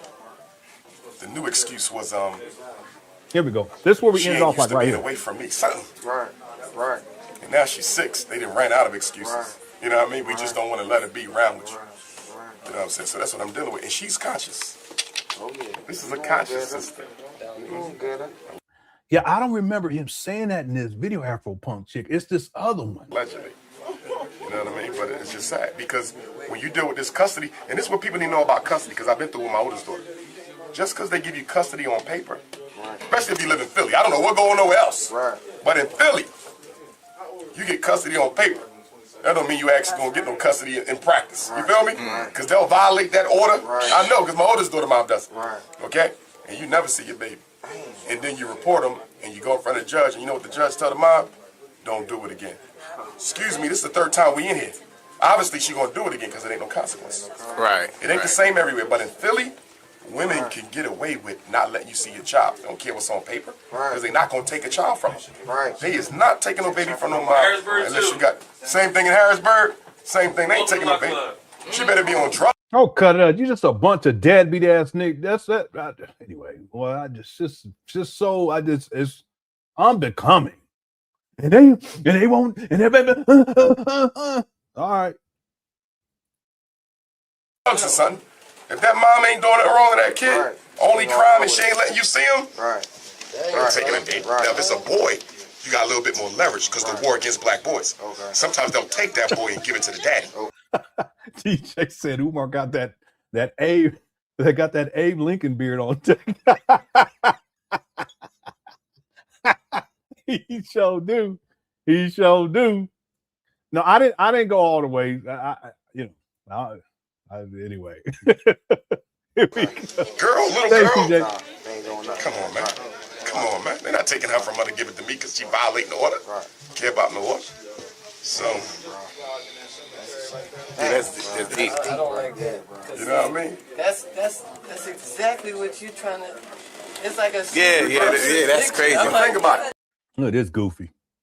You need to cut it out. Let's look at the mindset. What better way to get at him? He's saving kids for a living. God damn, that's Destroying his own relationship with it. There's no better way to get me. Think about it. What better way? I'm a school psych and can't see my own? What better way? And not only that, she put my baby in a white Quaker school. My little girl had See, he gives his daughter's school location too.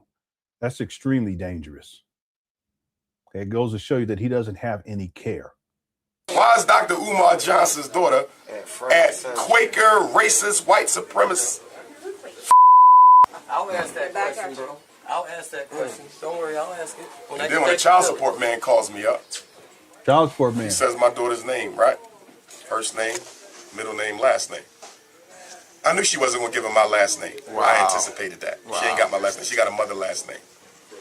Which was disrespect, yeah. But check this out. He mentions the middle name. Did he say his second daughter? Check this out. He mentions the middle. I knew she wasn't going to give him my last name. One man calls me up. He says my daughter's name, right? First name. I'll ask that question, bro.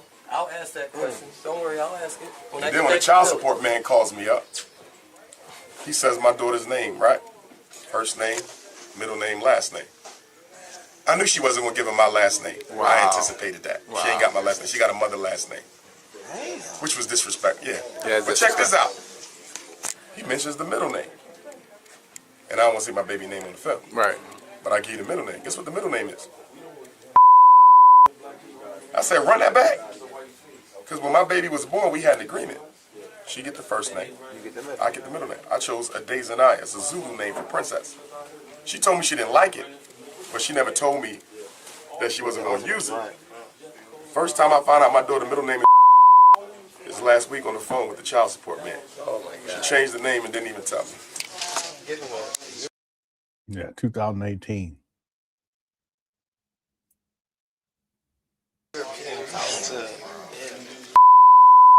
Go get that nut meat, go get that. So he's doxing their place of business again. Veggie stir fries, go get that coconut milk. New baby, best food in the city. Won't get to see your kids, but you get some grub. I mean, what do that say about the like black women in general? I mean, not on no Tommy Sotomayor shit, but just like, like the whole situation. Because I done heard like 100 cases, Brother Kareem going through the same thing with the changing the name and all that. A big part of the problem. First of all, we got to take responsibility. Let's start there. I have to take responsibility for my situation. Right. And I do. Right. I don't pass it on nobody. No, he never does. Okay. And so he's going to watch. He's going to deflect from that. However, in the interest of justice, just because a black man has to take. Oh, so Afro Park is saying at the beginning of this video. Yeah, I would have to go and find the original one. Okay, so this was 2018. Oh, we're gonna get to the main video though in just a moment, but just so that I do this for my own, I can just log it in my mind, and at some point I'll go through it to find it. So let's see. This was January 8th. Yeah, it's not coming up in this folder though. I have it. Oh, here it is, right here. Yeah, but I gotta find the full version. I have it somewhere. because this is just a segment of it. Okay, yeah, I'll take your word for it. But there was another one though, more recently, and people were asking about it. And I couldn't find. I mean, I couldn't find it, but then I found it, but now I can't find it again. Anyway, I'll run back into it at a certain point. All right, real quick, let me. FDMG Fools donations might go on forever. Yeah, okay, that's real tough. What's up, Derek? Afropunk says, Leonard, I thought we was cool. HB, trust me on we cool. Thanks, Afropunk. Perfect Pitch says, Teletubby Tunde was on a podcast on Father's Day, if I'm not mistaken. Oh, okay. Yeah, well, he was on, maybe that was the 21st. No, not that I know of. He may have been. Yeah, I know he wasn't with his kids. I know that. Well, for sure. Deadbeat. Thanks, Perfect Pitch. I gotta do these quickly. We gotta get moving here. So it says the school cannot even open because that would be the beginning of accountability. Absolutely. So once you get into the phase, what he calls the third phase before, but now I guess that's the fourth phase because he has a new phase, which is decorations. Once he gets into operations, which is the final phase, that's where the true accountability starts, because at that point he has to show and prove, because the goal was not to renovate a school. The goal was to open up a school and teach Black boys in this case. Initially, it was to teach Black boys and Black girls. It's supposed to be a residential academy.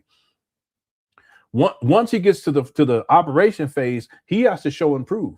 He has to have teachers. He has to have faculty and staff. He has to be fully functional. He has to have a nurse. He has to have counselors. He has to have a vice principal. He has to have security.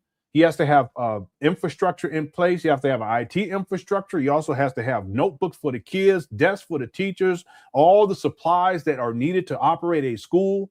And the list goes on and on and on for, like I was saying before, benefit package for whoever's working there. The list goes on and on and on.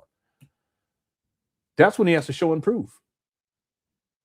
And then that's where there's accountability, because now at that point, he would have to be working with people. And it's not just him and Pookie and Ray Ray that come through from time to time. You guys see my point? Because now he's working with people. He's working with teachers, faculty and staff, counselors, so forth and so on. And that's where the accountability actually starts, because it's no longer just Umar and these random Pookies here and there, or these flim flam floozes that be coming through. Okay, now he's dealing with real people, kids. He's dealing with their parents. It takes on a whole new dimension.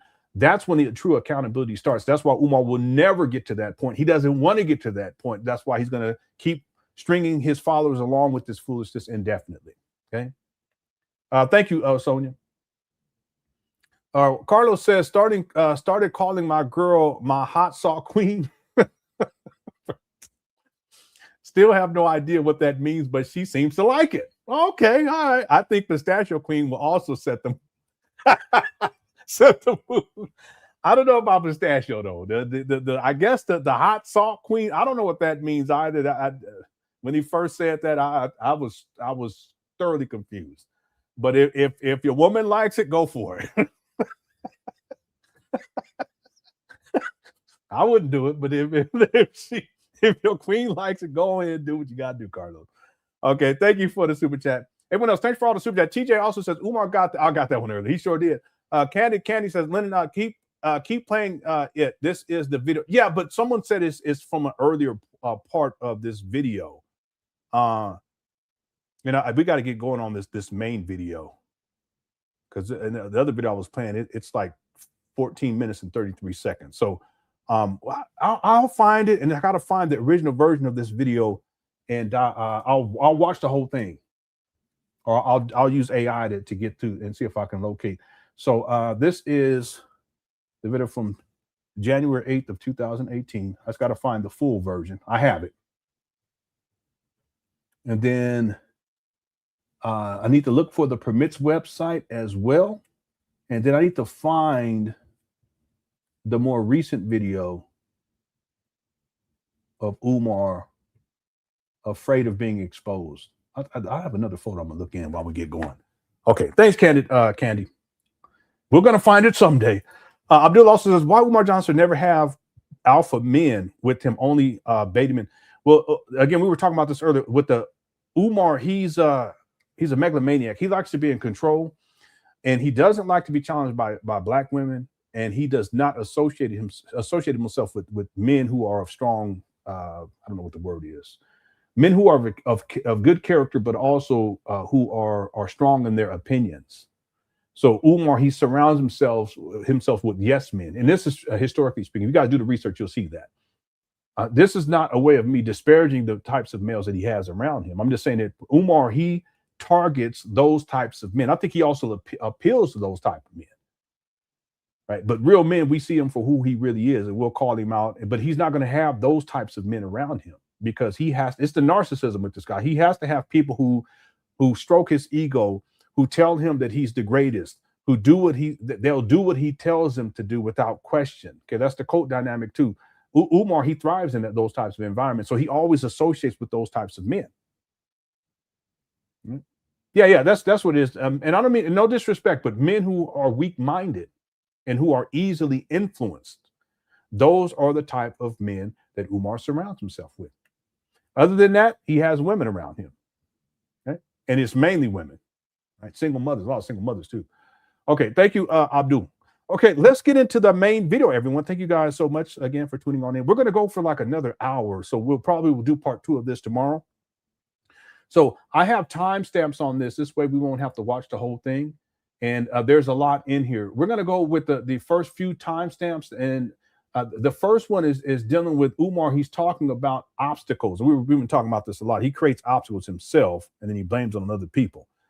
So this is the video from the 19th. Okay. And right away, tell me, where is Umar at? A lawyer. Where's Umar live streaming from? He looked bad too, don't he? This is the thing. We were talking about this earlier, that no matter what Umar says or does, how big and bad he wants to pretend and how important he thinks that he is, he always ends back up inside of his mama's closet. And that's where he's at in this live stream. Right back in, what's up, Dr. Sebi? Right back in his mama's closet. And that right there in and of itself speaks to the failure that this guy is. He's raised millions of dollars, and no matter what, he has to return back to his mama's closet every single time. Closet Chronicles. Yeah, he in his mama closet. He does. He look bad, don't he? He wrote, "What's up, babe? How's it going, Sakina?" He look really bad. Club mama closet. The closet gets smaller every single. Baba Diddy, if you don't stop. that picture has to go. You need to cut it out. Okay, how's it going, Malika? Okay, let's get going. What's up, DB? Let's get going. Shout out to Information Man's in the building as well. He did a fantastic, and I didn't get to, in all fairness, I didn't get a chance to watch the whole thing because I just have not had the time. I got a busy week this week, but I watched enough of it to tell people, hey, listen, it's worth checking out. You guys know I don't really be promoting people, okay? But the brother asked me to promote it, and I said, of course. Okay, so if you guys haven't checked out his most recent live stream on Umar, make sure you check it out. I posted it on my community tab. Was it yesterday? I think it was the day before yesterday. Okay, thanks, Information Man, for tuning in too. I appreciate you, bro. All right, what's up, Tazzy? Taz is in the building as well. Truth, Use, and Logic. Thank you so much for tuning on in. Okay, let's get going here. So we're going to skip to the 21-minute and 6-second mark, and we'll be skipping through here. Here we go. I know their character and I know their heart and I know their spirit, right? One of the things that the family's going through, for instance, not just all this backlash and the things along those lines, because they have to bear consequences for something that they didn't even do, if you think about it, which is twisted in itself. But recently, it's interesting. Charleston's saying that the dad is greedy for money, but then they also just dealt with GoFundMe taking away all of the money as well. Let me tell you about GoFundMe. GoFundMe is racist, as all Caucasian institutions are. There's not a single Caucasian institution, financial, social, political, economic, that is not racist towards Black people. That is so ridiculous. How is GoFundMe going to be racist towards only Black people? Come on. How's it going to be racist in the first place? In the Frederick Douglass Marcus Garvey Academy fundraiser, I'm going back to 2015. So we're still within our first year of fundraising. Some of my enemies within and without the Black community contacted GoFundMe and alleged that there was no intent to ever purchase a school. And Yeah, look how he makes this about himself. It has to be about him. Okay, that's the narcissism. There was no intent to ever operate a school on my behalf. Sitting in his mama closet, shirt all tight and shit. What you got on, man? Damn. Can't you get, let me stop. And so I was contacted by GoFundMe administration, and they shared the allegations that were made against me, most of them coming from YouTubian struggle streamers motivated by jealousy and envy. And at the time, we had not found a school. So all the funds that we had raised up until that time, this is spring of 2015, roughly, all the funds were in the account. In other words, there was no withdrawals because we hadn't found no school. So what I did was I contacted the bank and I told the bank that I was being accused of fraudulent behavior with the monies raised. And I said, would they be willing to speak? They didn't ask him anything about any of this. Speak with the administration of GoFundMe. They said, no problem. Give us the information, give them our information, have them give us a call, and we will show them whatever paperwork they need to see. So I actually sent the bank statements to GoFundMe so they could see that there had never been. Now, where's the proof of any of this? Where's the proof of any of this? There's no proof whatsoever. I mean, this guy, he be making up all kinds of shit. In a single withdrawal on the donation account. The bank. See, the thing is, he's talking about here he's more specific, but that's because I called him out on this years ago. He's being more specific. Again, with these liar types, there's more specificity as time progresses because they have to embellish. Keyword, especially dealing with these types of scammers, embellish things, right? It's part of the self-aggrandizing that Umar Johnson does. Okay, you embellish things, you make things, you blow shit out of proportion, you make it seem as if it's something way more than what it really is. Well, the same thing here. So the point I want to make is that there was a time where Umar was saying that no money came out of the GoFundMe account, which what I'm talking about is GoFundMe itself. And I remember we did videos on that and said that's not how GoFundMe works. You can't leave money in GoFundMe. They do automatic, what do they call that? Disbursements, if you will, out of that account into whatever account you signed up with, bank account that you signed up with. Okay, so you will get a deposit, and it's automatic. If you don't withdraw it yourself, they're going to do it automatically, and they're going to put that money's going to go into your account. Well, back in the day, Umar was saying that he never took any money out of the GoFundMe account, meaning GoFundMe itself, and we called him out on that. Now he's saying that he never took money out of his bank account where the money was deposited from GoFundMe. Okay, so he's clearing shit up. Bank also gave them the opportunity to question them. They never called the bank to verify.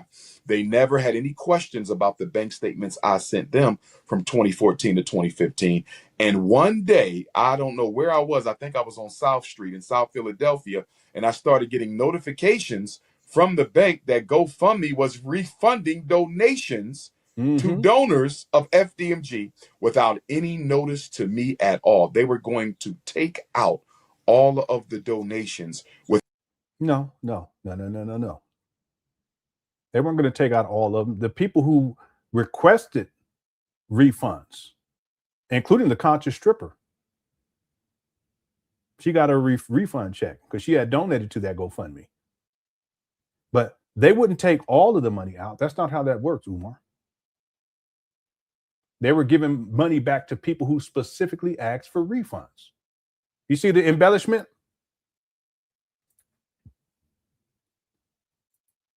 Yeah, look out for this type of behavior, especially with Umar, because he does it all the time. You know, he looking bum in his mama closet. This dope fiend he gonna open up a school for black boys, whatever. To donors of FDMG without any notice to me at all. They were going to take out all of the donations without any reason, any clarity, any notification, any conversation with the bank. They were just going to. Doesn't this sound familiar, Mr. Womp Womp? Remember when Umar was talking about his bank accounts were frozen last year? And remember also when he said that the city of Wilmington were trying to sell the properties? And he was like, they didn't communicate with, and they'd give me no notice. It's the same shit with this guy. Hit the one. Give me one on that one. He always does that. They didn't know, but that's his way of separating himself from the idea of being responsible. If they had told me, then I would have taken care of it. But they didn't tell me. So I'm not responsible for that. It's just them. They're trying to sabotage me. He said the same shit about his bank accounts last year. He said the same shit about the city of Wilmington and when they were going to sell these shits at auction because he hadn't been paying bills since 2019. And then here he is again in 2026, same shit. Now GoFundMe, when I had a GoFundMe account, they were going to withdraw the money without even telling me.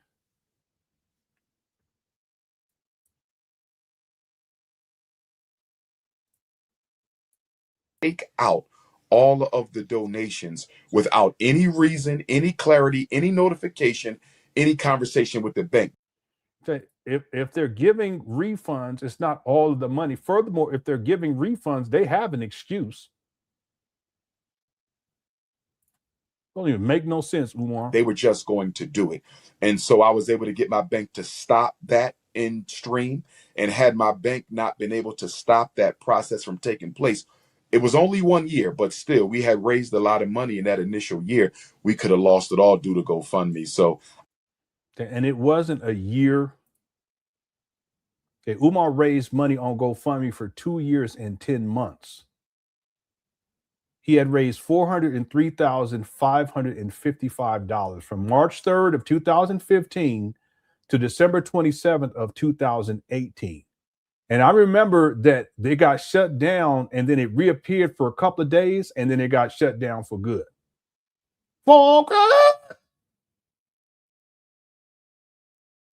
Okay, and this isn't the first time where Umar says he only had it up for a year. That's just his way of trying to act like he didn't receive a lot of money on GoFundMe. No, what my research shows, and it's conclusive, that in 2 years and 10 months on GoFundMe, Umar raised over $403,555. I'm trying to find the receipt where the conscious stripper she had got a check from GoFundMe. I'll keep looking for it. But anyway, let's keep going. Not took all that money back. I think it was unfair. I think the family took. Oh, now he's talking about. Okay, all right. So that's that part right there. Let me let's go to the 30 and some of the stuff we're going to backtrack on. So it's going to be out of order, but this is dealing with the different challenges Umar's faced with FDMG. Let's go to 31 minute and 13 second mark.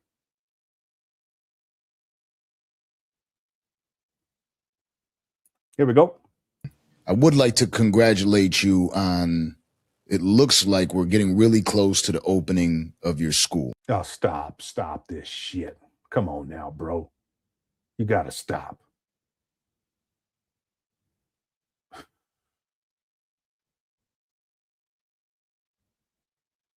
You got to stop this. And see, it shouldn't be, it looks like.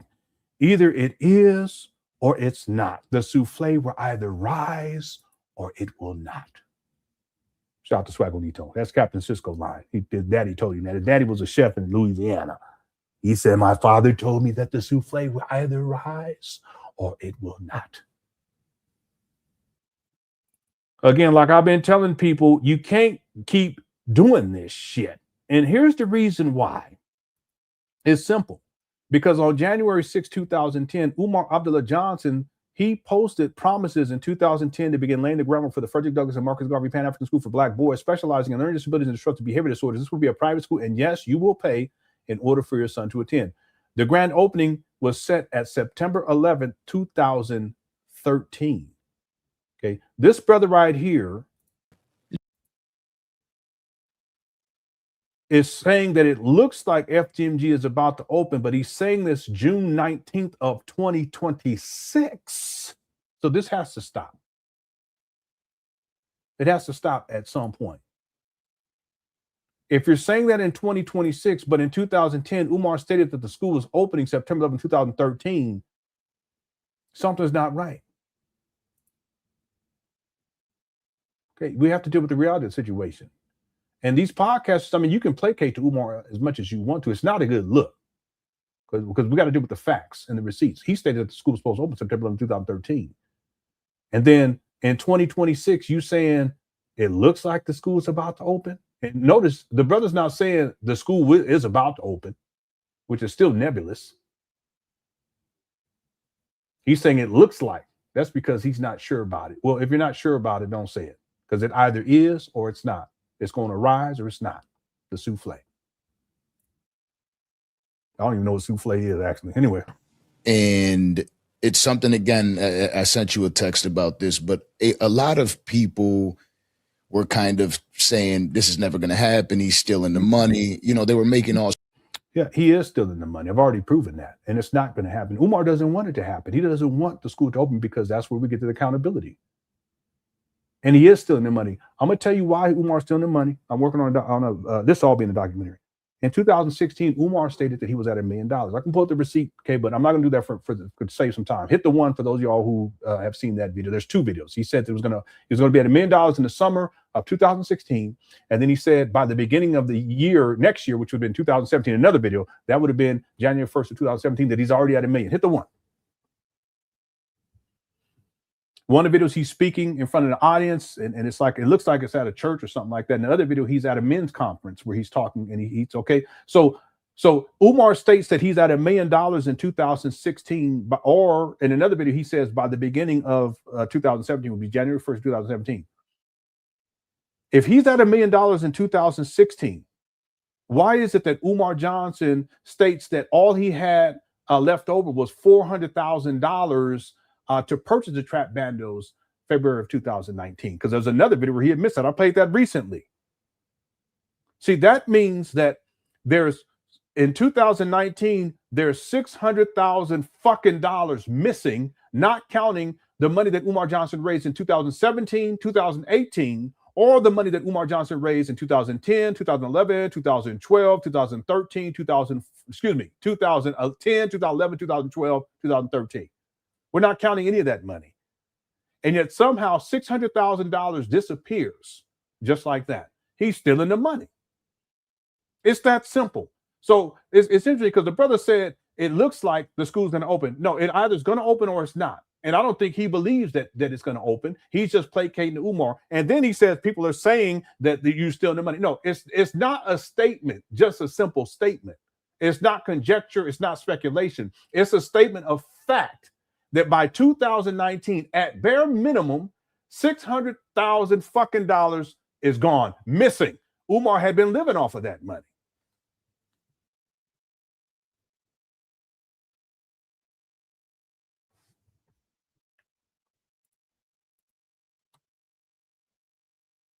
Give me 1 second.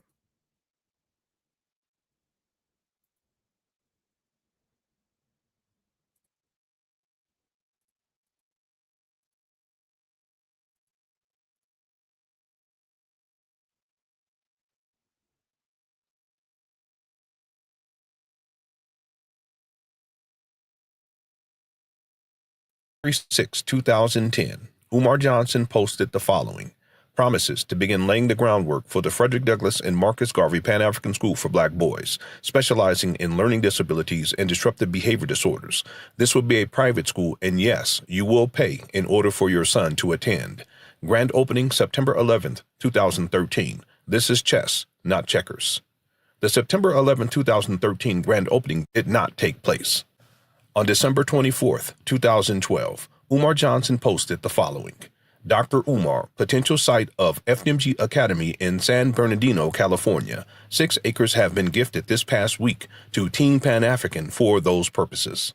This post proves that Umar Johnson received FDMG donations in the form of land in 2012.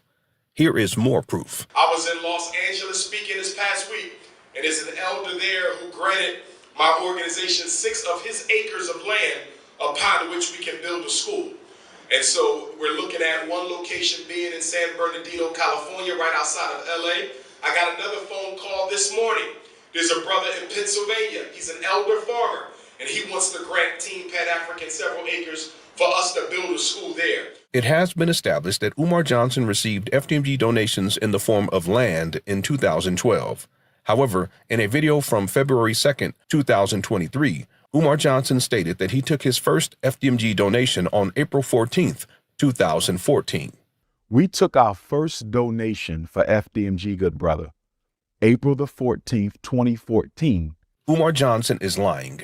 It has already been established that Umar Johnson received FDMG donations in the form of land in 2012. I was in Los Angeles speaking this past week, And there's an elder there who granted my organization 6 of his acres of land upon which we can build a school. And so we're looking at one location being in San Bernardino, California, right outside of LA. I got another phone call this morning. There's a brother in Pennsylvania. He's an elder farmer, and he wants to grant Team Pan African several acres for us to build a school there. We took our first donation for FDMG, good brother, April the 14th, 2014. On June 16, 2026, Black Dot, a prominent media figure, stated the following. He got me too. I think we put $100 up for that shit. At least $100.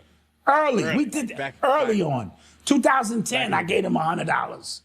If this is true, then Umar Johnson has been collecting FDMG donations since at least 2010.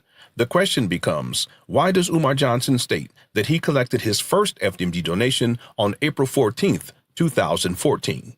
We took our first donation for FDMG, good brother, April the 14th, 2014.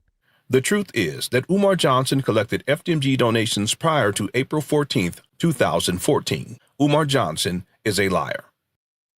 Hey, I want to make a point, and I'm going to pull something else up, that not only has Umar lied about how much money he's made, that he's collected, and most of the money he's tricked off, he spent on himself. He's also lied about how long he's been collecting the money.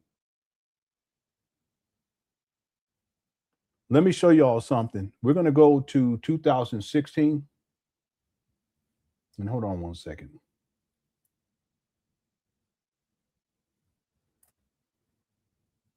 Here you go. Okay, this is from May 16th of 2016. And that's why we're going to build the Frederick Douglass and Marcus Garvey RBG International Leadership Academy. And some of my contemporaries are jealous of the fact that y'all helped me raise $700,000 so far.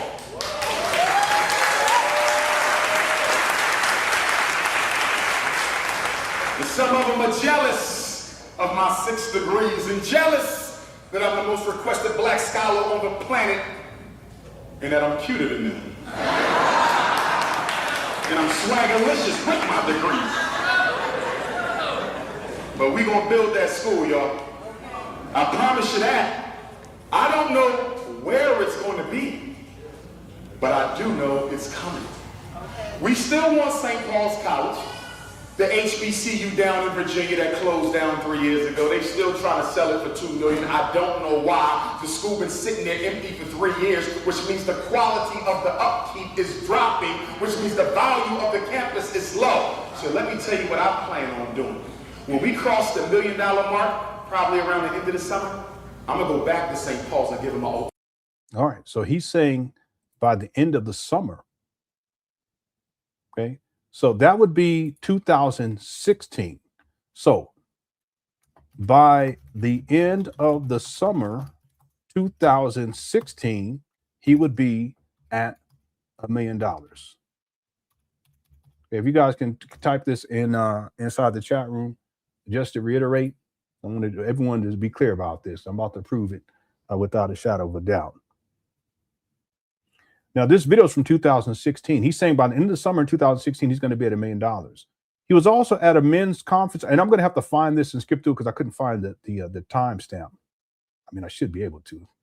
But here's another video from, this is from November 19th of 2016. That their suffering was ordained. And the church also has to be taken on you in. Because what happens at the university, you know what you want to put them through. You cannot spoil your son. We got the language, you can't deal with no other problem. They jump up and say, wow, we need. What is a nervous breakdown? Adopted out. Those problems, you got to interview your family. They get pregnant because they're 30. In fact, because you got to socialize. We 150 gnosis, doing it because everybody else on earth, black people do not. I will never fight for black history. Environment. Now he has his own electrical bill. On a pedestal, we put him inside of a wrapping container that said, do not touch or criticize. In this city, that y'all would disrespect. I had the Civil War. Bailed out Wall Street, the biggest bail. White women got the Equal Pay Act. Your daughter got to read the mothers of our children. We want to assure you that the reason that we're getting fathers, sometimes it can be difficult. A football player, I need you. And they may say, why y'all break when they see daddy with another woman? Because education should not stop at 3 o'clock. Yeah, I think this is right here. When they get out. But for my young brothers who don't necessarily want to be something that requires a 14th yeah, here we go. 9th grade, they will not do their own tax. When we work at the school, send me a resume. Even if they come to the game, she's on that corner, he's on that corner. Okay, here it's coming up right here. Because you know what that tells our children? That even adults can't work their problems out.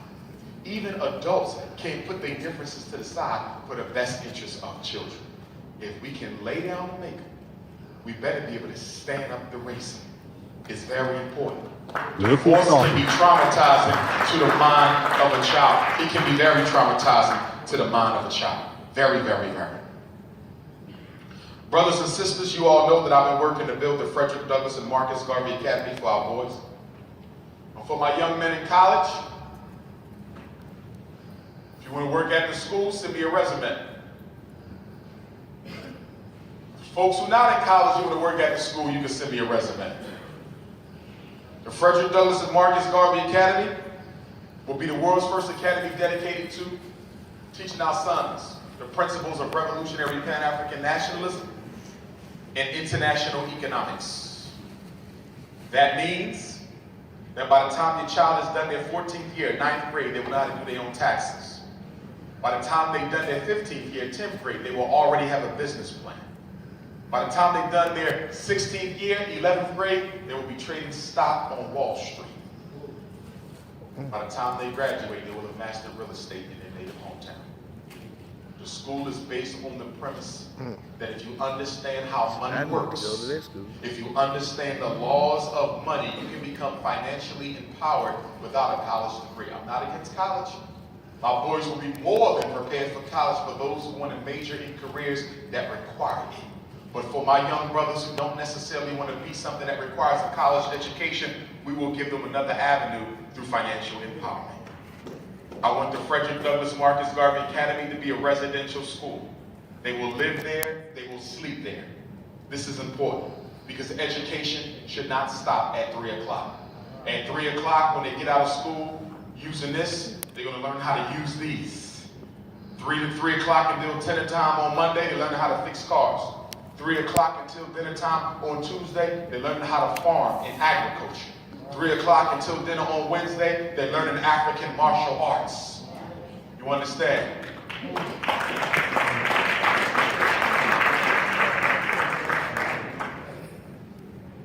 So you guys know I've been raising money for this initiative for about 2 years. We've raised over $700,000 in that amount of time. We'll probably be crossing a million, by New Year's. So I'm already starting to look for a school, first school. You guys know I wanted to get St. Paul. All right. So he says that by the end of the year, which would be the end of 2016, or you can say the beginning of 2017, he's at 1 million. Okay. So if in 2016, Umar is at 1 million, there you go. Why does he say the following in 2024? I have to find it at the timestamp, but watch this. Marcus Garvey took that and added for those because I could see the changes that I've made. To Chicago, the night of September the 17th. Yes, it's I didn't think nothing of it because I've done millions of them in Pennsylvania. Within 48 hours, this phone started ringing and I started seeing area codes I've never seen. Raise money. I'm going all over trying to raise money. And we didn't raise enough. So the Chinese bought it. So they now own it. We allowed a black college to be bought by the Chinese, and they're not doing nothing with it. They're just sitting. It's still not built up or anything. Nah. Wow. You know, I mean, it's already there. I don't know what their, what their plans is for it. Hopefully one day they'll put it back on the market because I still want it. Right. You know, the school that we have in Wilmington, Delaware that we purchased in 2019, it's a good place, but I want to Okay, he was talking about the St. Paul's College. If they purchased it, why would they go back on the market? He never, anyway, that's a whole nother thing. We'll get into that in just a moment, or we'll get to that in the next year for the documentary. I'm in 2013. We get to 2014. We'll get into that. But excuse the typo. In 2016, Umar Johnson was at $1 million. Okay. Let's see what he says here, though. Residential school, because I attended a residential high school. I went to the Scotland School for Veterans Children in Chambersburg, PA. This is the city where Martin Delaney, grandfather Pan Africanism, he was raised. He's the one who came up with the quote, Africa for the Africans. Marcus Garvey took that and added for those at home and those abroad. And so he was from Chambersburg. There's also the city where Frederick Douglass met with John Brown before the 1859 raid in Harper's Ferry, Virginia. So what? He's only saying this to make it seem as if somehow these abandoned buildings or locations are special. He does this a lot. It's a mental health issue. He's always trying to tie shit together. And all of it is for self-aggrandizement, to make himself appear to be more important, to make these trap banners appear to be more. They were abandoned buildings when he purged them in 2019. They're still abandoned buildings in 2026. So anyhow, we started raising money for the school in 2014, and some of the hate came. You know, of course, 99% of our people love Dr. Umar, but, you know, there's many who don't. And so they started saying he's not going to open those schools. He's going to steal the money, this and that. They contacted the broker for St. Paul's. They tried to influence them not to sell me to school. This is all Negroes, by the way. Okay. Wow. Jealous YouTube and struggle streamers, right? No. Listen, it wasn't a sale. It was an auction. There's a difference between the two. It was a closed bid auction. It wasn't a sale, like a direct sale. Umar tries to pretend as if he was talking with them and they was going to give him a deal. No, it's a closed bid auction. And Umar never put in a bid because the starting bid was $2.5 million. Anyway. They're not doing nothing for the race. They're not doing nothing for the community. And they're trying to interrupt, you know. So after we failed to purchase St. Paul's, I said, okay, we're just going to get any school, right? We got to get started. You know, so I thought I would be in Detroit. Detroit has so many closed down public schools, but I had to learn the hard way that even though these schools are available, they don't want black people to buy them. The reason they shut them down is so they can sell them to the white folks to gentrify the community. Because I'm in Chicago, I'm in Detroit. Why can't I see these schools? They're showing me schools, but they're showing me the schools in the worst condition. They're showing me schools with no roof, schools with the water up to your waist in the basement. Why are you showing me this when there's a school over there? Y'all just... Again, this is Umar just making excuses. Okay, we were talking about this before earlier in this live stream. He's just making this shit up. See, by this time, Umar he had land donated to him in 2012. He should have just used the money that he had, which by 2016, he said he was at $1 million. He should use that and built it on the land. But he has to come up with all these fanciful stories, and it's all about how they're trying to sabotage him. It was built 2 years ago. That's closed down. Let me see that. Yeah.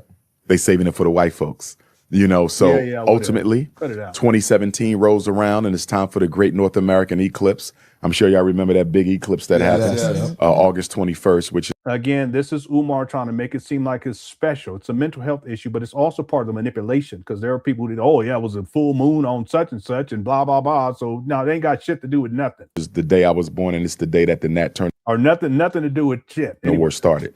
So we go to Nat Turner's land every August 21st. In fact, I just came from Nat Turner before I came to y'all. Don't nobody give a shit about none of that. And they scammers down there too. And I have the receipts on that too. They was running property scams down there on black people. Because we celebrate his birthday October 2nd, which was an eclipse. Okay. And so I'm on LoopNet and I see this property in Wilmington, Delaware. I say that school looked kind of new. So on my way to drive down to Nat Turner, which is 5 hours from Philly, I stop and I look at the school. I say, this is it. So I go to Nat Turner. We celebrate the eclipse. I go to Cuba because my paternal great-grandfather was Cuban. I get initiated. I practice Ifa, Yoruba spiritual culture. Come back from that. We do a group trip to Africa. We go to Ghana, Togo, and Benin, Voodoo Kingdom. Come back from that. I finally walk into the school, get to see it. I say, this is definitely the place we want to be because it's only 40 minutes from Philly. Delaware is our backyard. It's He's talking about the trap banner in Wilmington, Delaware. I have the video where he actually went there to tour it the first time in 2017, and it was trash. And it got even worse by the time he purchased it in 2019. Anyway. Like Oshawa to Toronto, right? Okay. But they wanted $2 million, the same price as St. Paul's. I said, here we go with another $2 million. I stayed at him. 18 months later, I called him up. I say, listen, nobody's buying that school. People breaking into it. Give me the damn school. We got $400K. Wow. And he said, okay. Wow. I said, really? He said, bring us the money. I brought him the money. The school was ours on February the 7th of 2019. Let me tell you why that's significant. No, let me tell you why this is significant, you lying scam artists. Because Umar admitted that all he had left was $400,000 in February of 2019. But he was at $1 million in 2016. Hit the one. Where did that $600,000 go? Hit the one. What about all the money that Umar Johnson raised in 2017 and 2018? Where did all that money go? Hit the one. What about all the money that Umar Johnson raised going back to 2010? Even though he said he started raising money in 2014, but Black Dog said he donated in 2010. If Umar donated in 2010, he was if Umar was receiving donations in 2010, then he was receiving them in 2011. We also have him on record admitting that he received donations in the form of land in 2012 in San Bernardino, California, and also in Philadelphia. Okay, what about all them? What is that land? What's the value of that land? So we put in, on top of the $1 million that Umar Johnson had in 2016, we put in all the donations he raised in 2016, 2017, on top of the money that Umar raised in 2016, where he's at $1 million, we also need to add into that 2010, 2011, 2012, 2013, and then we need to add in 2017 and 2018. That's 6 more years of Umar collecting donations going into February of 2019. And yet all he had left over was $400,000. Understand this. In addition to the $1 million that Umar Johnson had raised by the end of 2016, starting in 2014, according to him, in addition to that $1 million, there's 6 more years of Umar collecting donations that's unaccounted for. We're not even counting that. And yet somehow in 2019, Umar only has $400,000 left over.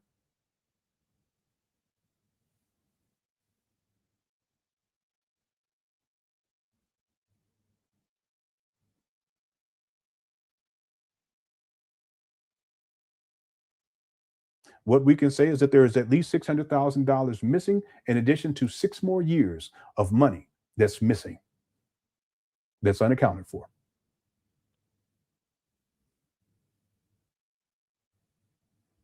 Most of his money Umar spent on himself. That's why by the time he gets to 2019, all he has left over is around $400,000. And that's why he couldn't start renovations right away, because he didn't have no money. And he said that. He had no money left over. Why in the fuck you ain't got no money left over in 2019 after putting down $400,000 when in 2016 you was already at $1 million? And we're not counting 6 other years of Umar Johnson collecting donations outside of the $1 million that he already had raised. You know, the deeper question is, why is it that I have to come and do the research to have that information and provide that information? Shouldn't these people who have Umar on their platforms, shouldn't they know this shit? Shouldn't his donors know this shit? Shouldn't his followers know this shit? They're the ones defending him and glazing on him and shit. You know, people said that you were stealing the money. No, I just proved he's stealing the money. No question about it. You guys do realize that there was a point where Umar started saying that he was at $700,000. I can pull that up too. And then he said $750,000. When he was on the I can't remember the guy's name. News One. I think he said 700,000. He was on the Mike Night show. I think he said 750,000. And then the last time Umar updated people, he said he was at $850,000. Okay, even still, how do you go to $850,000 when back in 2016 you was already at $1 million? You ain't raised $1 million. Umar stated in 2020, August of 2020, that he was at $850,000. How do you go from $1 million in 2016 to $850,000 in 2020?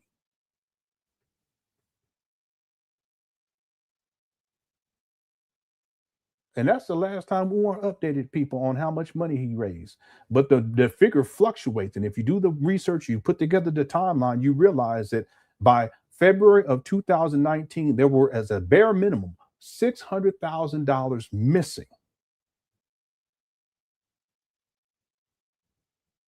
And we're not counting 6 other years of Umar collecting donations leading up to February of 2019. Real quick, this is what I mean by the critical thinking. How is it possible that Umar Johnson, the math ain't it's not mathing. How is it possible that Umar Johnson raised $403,555 just on GoFundMe over the course of 2 years and 10 months? From March 3rd, 2015 through December 27th of 2017. But by the time we get to 2019, February 2019, he ain't got no more money left because the purchase price was $400,000. We're not counting all the money that Umar Johnson raised on PayPal. We're not counting all the money that Umar Johnson raised on CashApp leading up to that. We're not counting, actually, let's take that back because I don't think he had cash. He wasn't using CashApp at that. In 2000, by 2019 he was. So CashApp, we're not counting checks and money orders sent to his PO box in Philadelphia, or his checks and money orders in cash sent to him to PO box in Philadelphia or in Wilmington, Delaware. We're not counting any of that. We're not counting at venues where people are giving him donations, checks, money orders, cash. Just over 2 years and 10 months on GoFundMe alone, that pays for these trap bandos. Where did the rest of the money go by the time we get to February of 2019?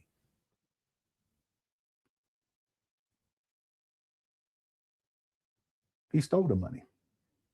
It's that simple. I'll prove my case. See? These are facts, but you got to do your research and ask critical questions and stop glazing it on Umar.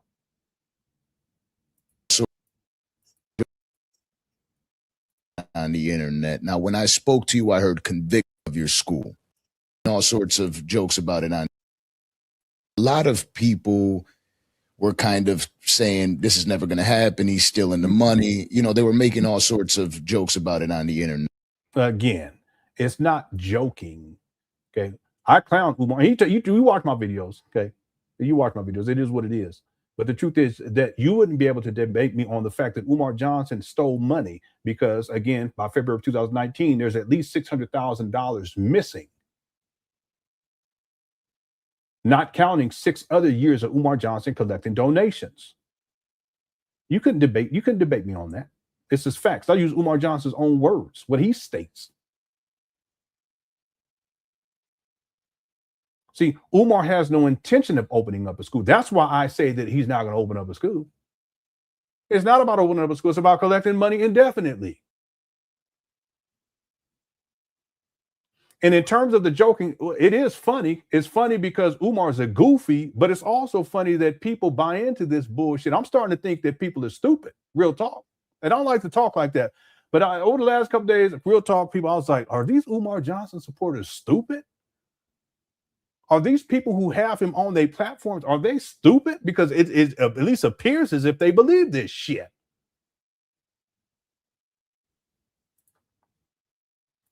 Now, when I spoke to you, I heard conviction. I heard... Listen, conviction, that doesn't mean that it's true. See, that's what con artists do. That's what scammers do. They speak with conviction even when they're lying, because by speaking with conviction, it sounds as if they believe what they're saying, and because they believe, you believe that it's the truth.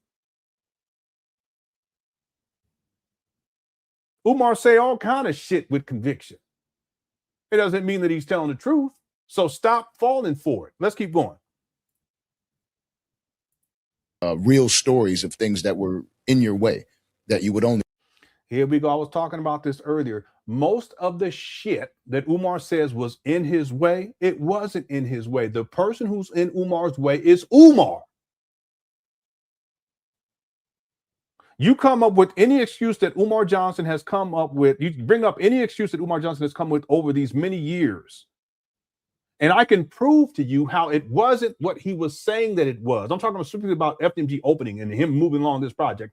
I can prove to you that he's lying, and that the culprit, the individual who's really responsible for all of these delays, is Umar Rashad Ibn Abdullah Johnson.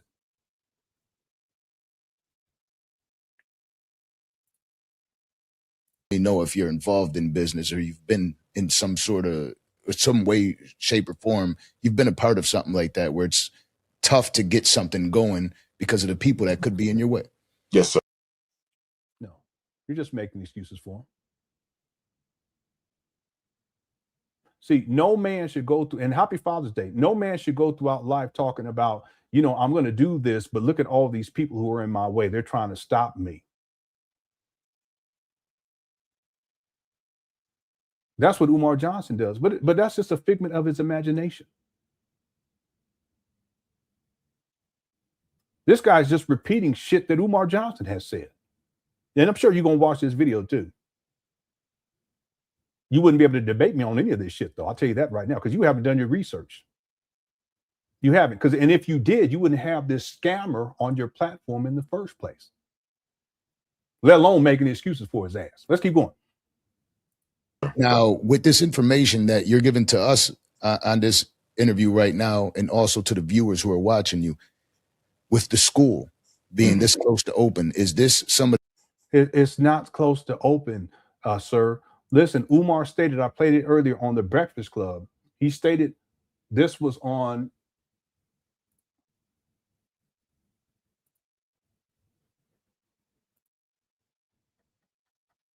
the Breakfast Club, June 10th of 2024, he said that the school was open.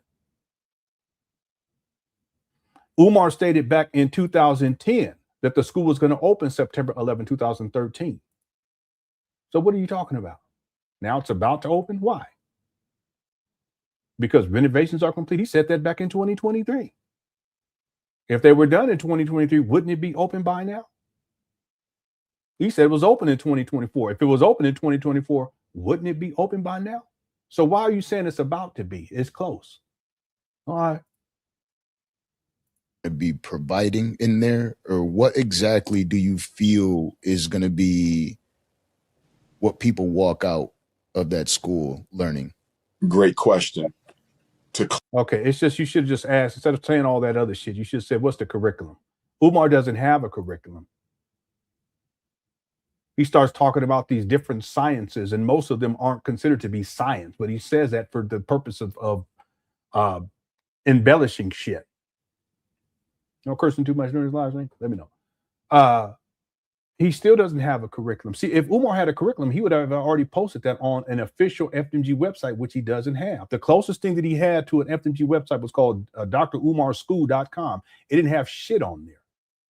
It was trash. I could pull it up and show you guys the receipts. It was deplorable. He still doesn't have a curriculum. Clarified with the Frederick Douglass and Marcus Garvey Leadership Academy. Again, he asked him a simple question. Watch what Umar does. Leadership will be the foundational purpose of that school. He asked for a curriculum to train young American African men in the ability to walk into any community, not just in America, but in the world, because we are a Pan Africanist institution, and therefore we do not. Well, what you gonna teach them all the different languages of the world? What are you talking about? Not divide our people up in groups for the purpose of keeping them from aligning with one another. We believe in one Africa, one race, and one people. And so we want to make sure that our young men have the ability to go. If that's the case, then why did you come up with DACA or whatever the foolishness you came up with? Anywhere from Alabama to Angola, from Paris to Portsmouth, Virginia, to organize their people.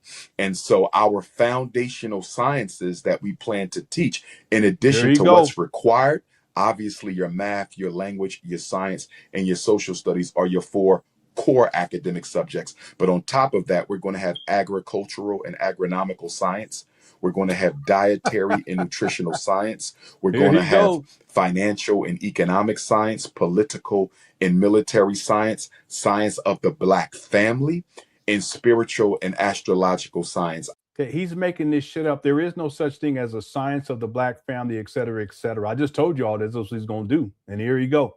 Our students do not have to practice African spirituality, but they must understand what it is, because African spirituality has gotten such a bad reputation in this country, intentionally so, as a result of the success of the Haitian Revolution that used the original African voodoo from the west coast of Benin as part of the liberation struggle there. And so America has always had a fear. They asked him a simple question. You can look out this with these scammer types. Is you ask them a simple question, they just keep running their mouth. Cheyenne Bryant's the same. I did it for members to talk about that because they really don't have an answer. So what they do is they keep talking, and the longer they talk, the more confused, it's not even so much to confuse. No, it is confusion. It's to confuse the listener becomes, and they actually start to zone out because they can't really follow, what he's actually saying. But then at the end, they're so confused, they accept his statements as being an answer to the original question, which in point of fact, Umar doesn't have an answer, because simply to say, I'm going to teach this subject and this subject and this subject, that's not a curriculum or curricula. It's much more precise than that. And anyone who's in education, they know that. It's much more precise. I mean, there's lesson plans associated with it. There's all these different topics. There's a schedule in terms of what you're going to, everything has to build into the next. That's not what Umar Johnson is presenting here. He's just coming up with shit. Oh, the science of the black man and family, the science of agronomical science. Just coming up with any old thing. He still today does not have a curriculum. In fact, on the website that he set up, it was called, I think it was drumarschool.com. It didn't have any relevant information. He's never had a professional website for FDMG. He's never had it. Okay. No board of directors listed here. No, it's not even a mission statement on here. Look at this foolishness. Okay. It does have a donate button. You see the donation button up there, right? Yeah. Donation button. Contact information. Donation button. Okay. No board of directors, no time, when this project is going to get off the ground. When is the completion date? This is the video where he's up at St. Paul's. He posts that up here on here. He's never had a professional FDMG website, and he still does not have one. Okay, this is from 2014 when he set this up. This is before GoFundMe. Notice he doesn't provide any information about GoFundMe. He just was using PayPal, and then he also had his P.O. box in Philadelphia, which got shut down by the state of Pennsylvania due to fraud. And what Umar does is he goes and sets up another one in Wilmington, Delaware. And that's the one he still uses to this day.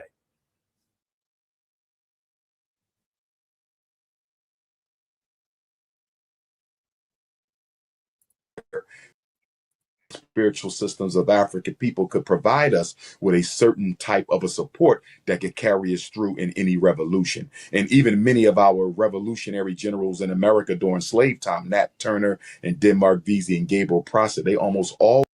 Yeah, look, notice the expressions of the individuals listening.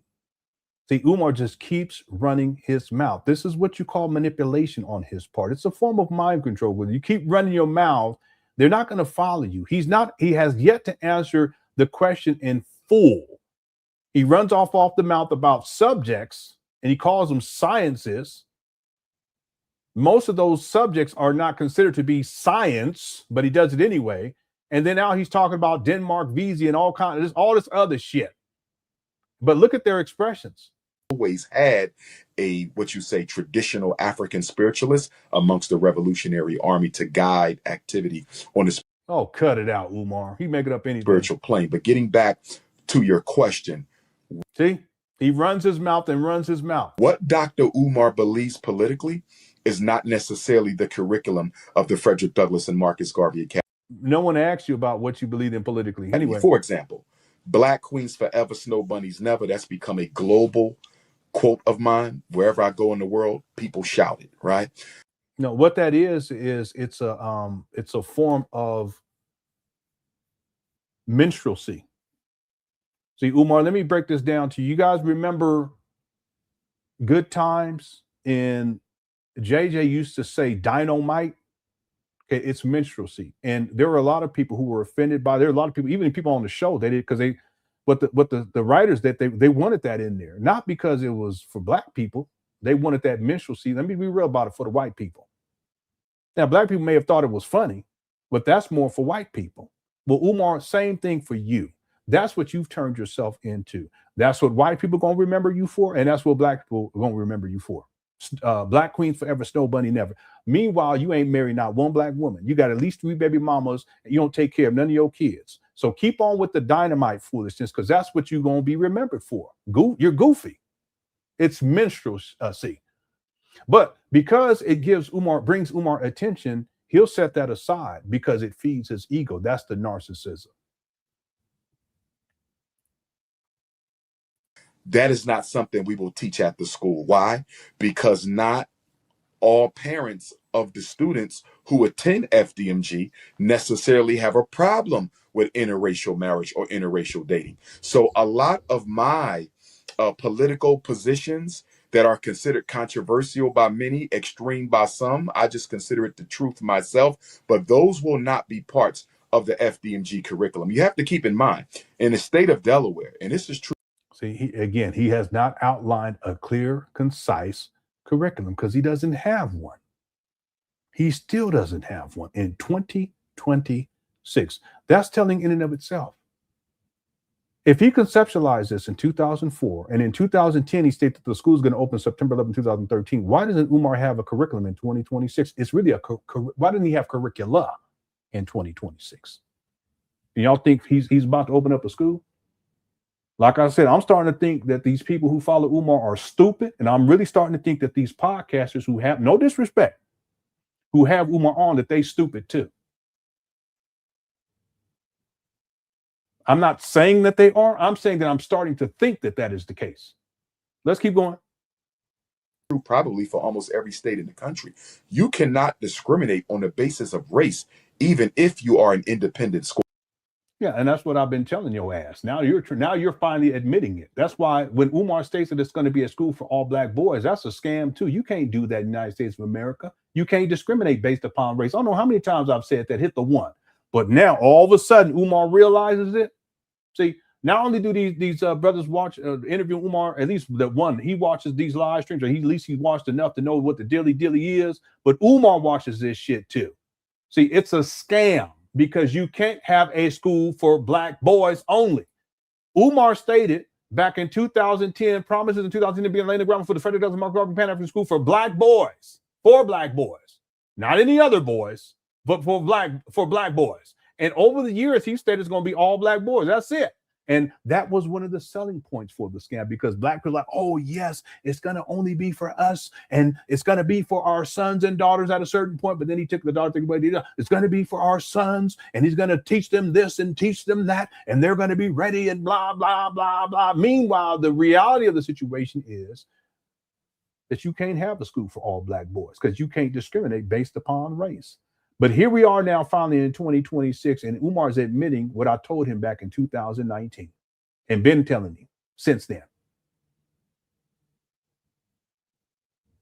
Umar's known that, but it's a powerful selling point for the scam to say, hey, listen, this is going to be just for your black boys, or our, as he says, our black boys. What do you mean our black? We don't even take care of your own kids. Deadbeat. If you're enjoying the show, hit the one. Okay, I mean, hit the like button. I apologize. You can hit the 1, 2 if you want to. Our goal was 500 likes. We got to the 500 likes. I know we're supposed to be winding down now, but we're going to go for another 30 minutes at least. Okay. The poll question: are FDMG renovations done? 8% said yes. 92% said no. Make sure you vote on the poll. Let's continue. Here we go.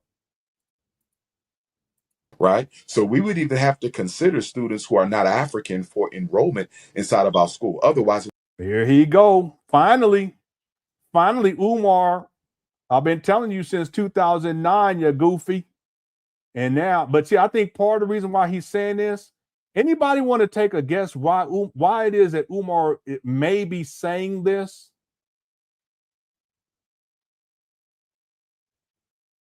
I'll wait.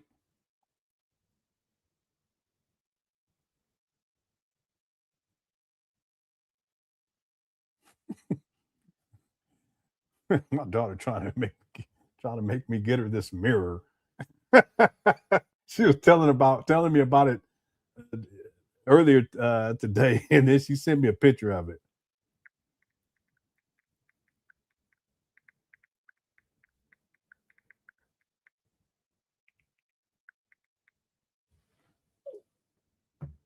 Why would Umar now, on this podcast in particular, I'm giving you guys a hint. On this podcast, why is Umar finally admitting that he's going to have people on who are not just black boys?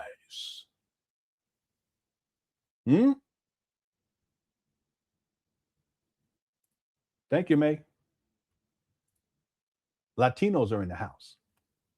Shout out to my Latino brothers and sisters too, by the way.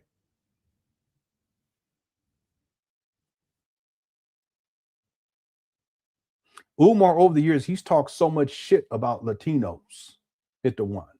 But when he gets up on here, he's going to spin it because he wants to be more inclusive now, all of a sudden, right?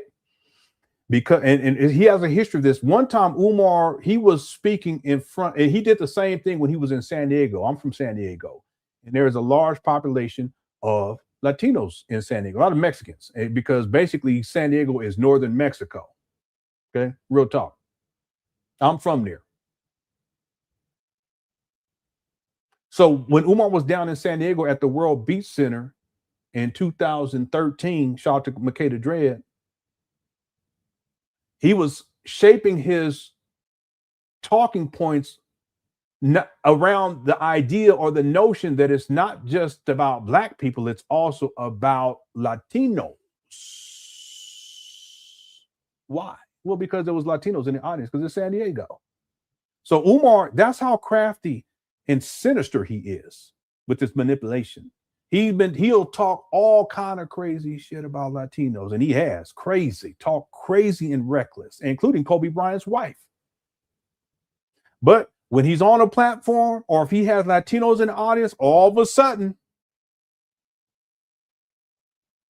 we all brothers. Viva la raza. Viva la raza. Familia, ¿por qué? All right. One time there was a white woman in the audience, and she had a black husband. You should have heard what Umar said that time. She was sitting in the front row too. Anyway, let's keep going. Consider students who are not African for enrollment inside of our school. Otherwise, it would be against the law and we could be sued and shut down. And so because of that, we want to be. No, that's what I told him. I told Umar that.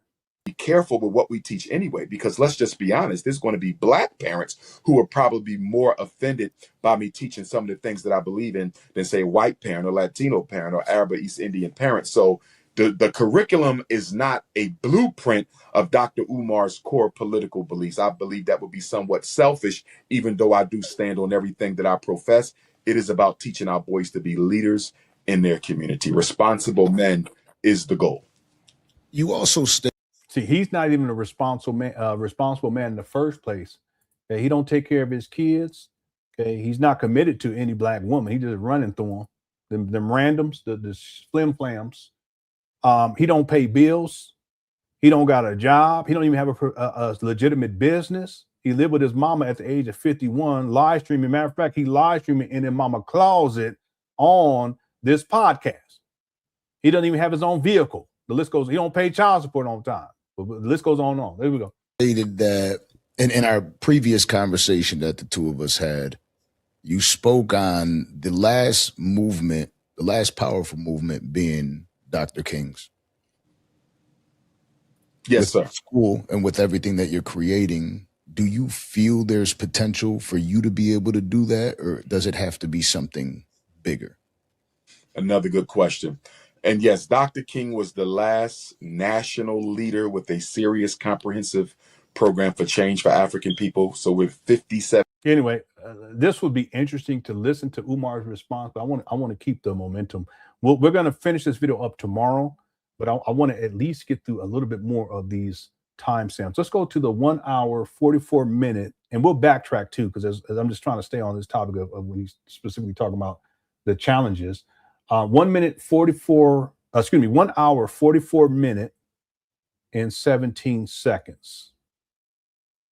44 minutes and 17 seconds. Here we go. Instruction for the school. it's funny because the struggle streamers, they keep stealing all the domain names, right? So all the FDMGs have been. Here we go. Here he go.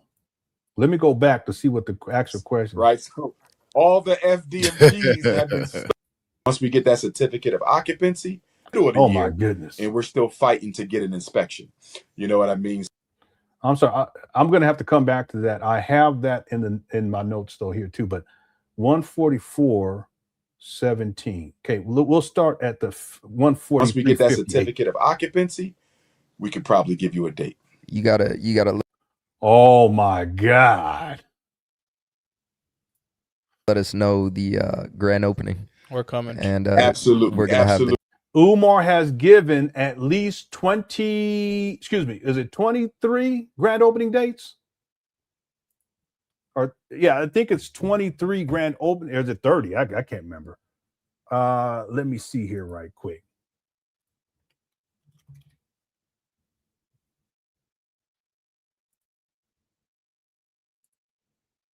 Yeah, let me go back because I want to see. We'll go into this other part too. But let's see.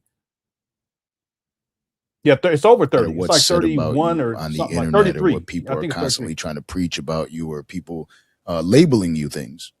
You can still persevere, and you could come out of this on top. So I for one, absolutely am excited to see you continue winning, and I'm praying that you get through all of this exactly the way you Appreciate that, intend to. brother. Appreciate it. Good words, man.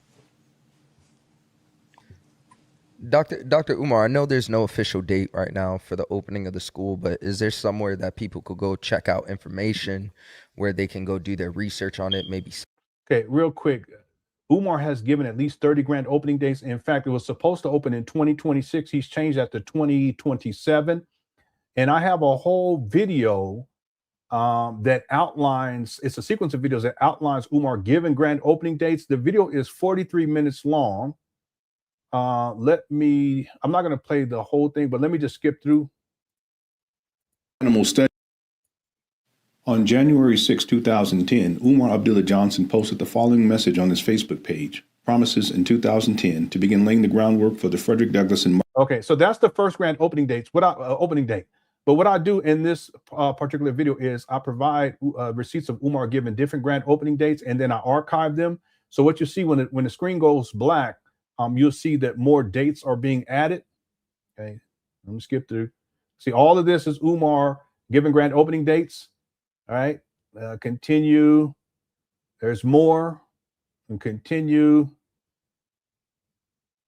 This is in 2026, him giving grand opening dates. And then he gives 2026, and now he's saying 2027.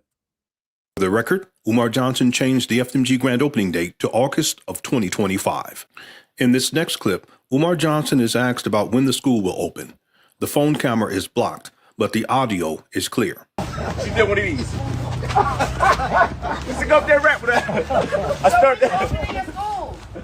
We got to do the floor. Once we do the floor, we want to apply for the certificate of occupancy. Okay, good. And if they pass us, we good. If all goes well, we're going to have a grand opening in September. Okay, and because the city. Grand opening in September for the community. Yeah. We're going to start with the kids 1 year. Yeah. For the record, Umar Johnson stated that the grand opening for the community would be in September of 2025. Umar Johnson then states that he would start with the children 1 year. Umar Johnson does not finish that sentence, but it is fair to assume that Umar Johnson was going to say that he would start with the children 1 year later. 1 year later would be September of 2026. Over the last 16 years. Okay, and let's be clear about it. He also said 2027 more recently, so we can add that to the list. I think that gets us a 31. And recently I found another grand opening date that I don't think I have on there, so that would be 32. So Umar Johnson has changed the grand opening date at least 30 times over the years since 2010, when he initially stated the school's going to open September 11, 2013. Let me count these real quick, though.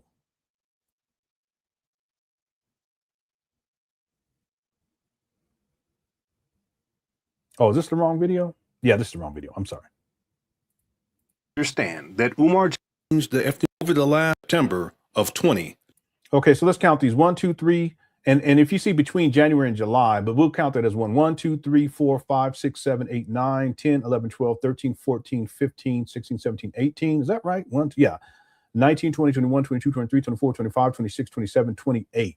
1, 2, 3, 4, 5, 6, 7, 8, 9, 18, 27, 28. So 29 plus one more. So it's 30 altogether that I've been able to identify based upon my research. And I provide examples of that where he's changing the grand opening date throughout all these different videos. So let's say 31. Okay, we could say 30 to even give some grace. But Umar Johnson, what they're doing is they're asking Umar about the grand opening date. So let's see what he says.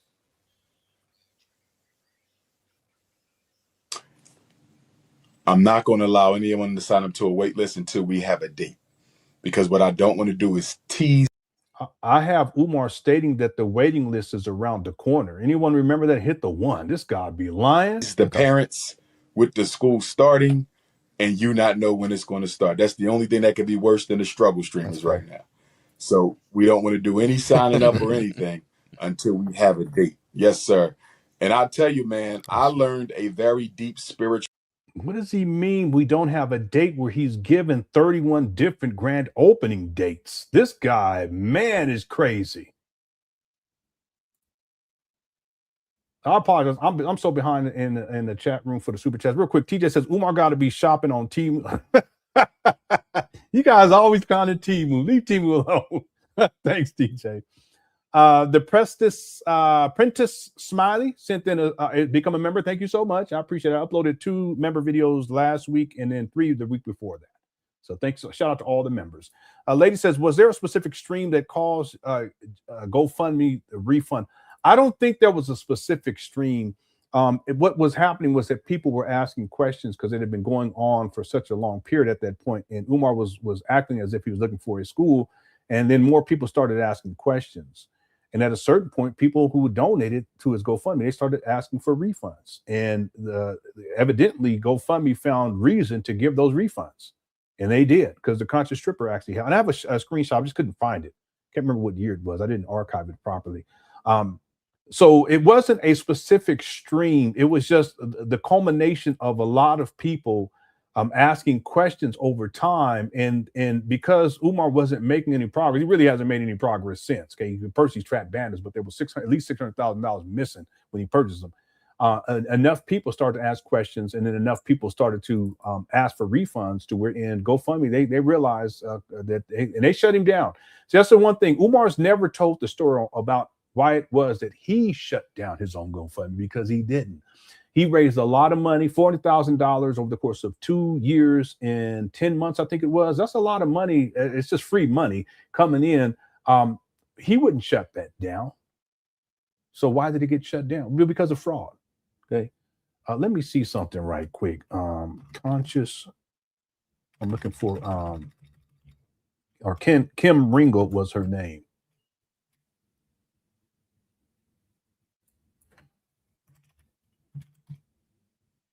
Yeah, let me see if I have that. No, it's not in that folder. Yeah, I wanted to pull up the check and show it to you guys. Anyway, it wasn't a specific stream.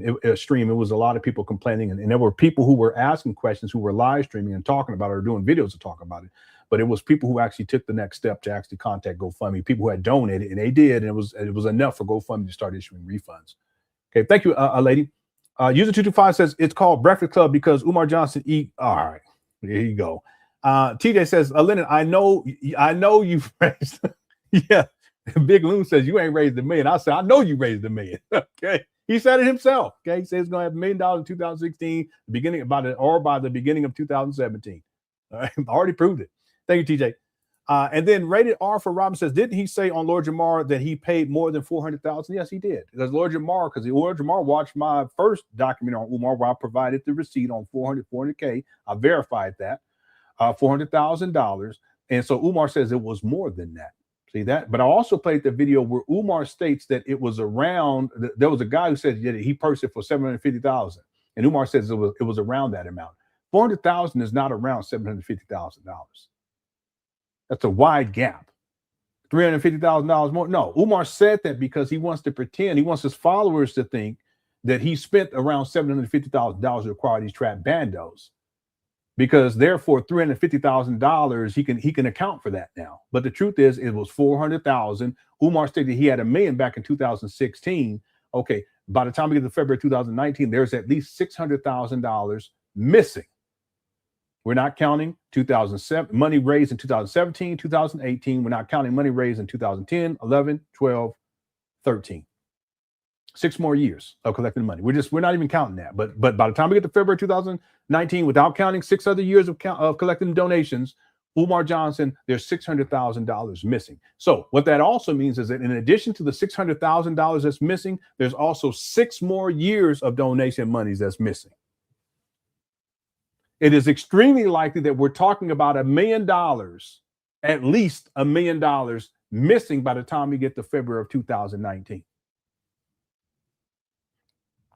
It's a lot of money. Yeah, but if you think about it, Umar was living off of that money since 2010, 9 years.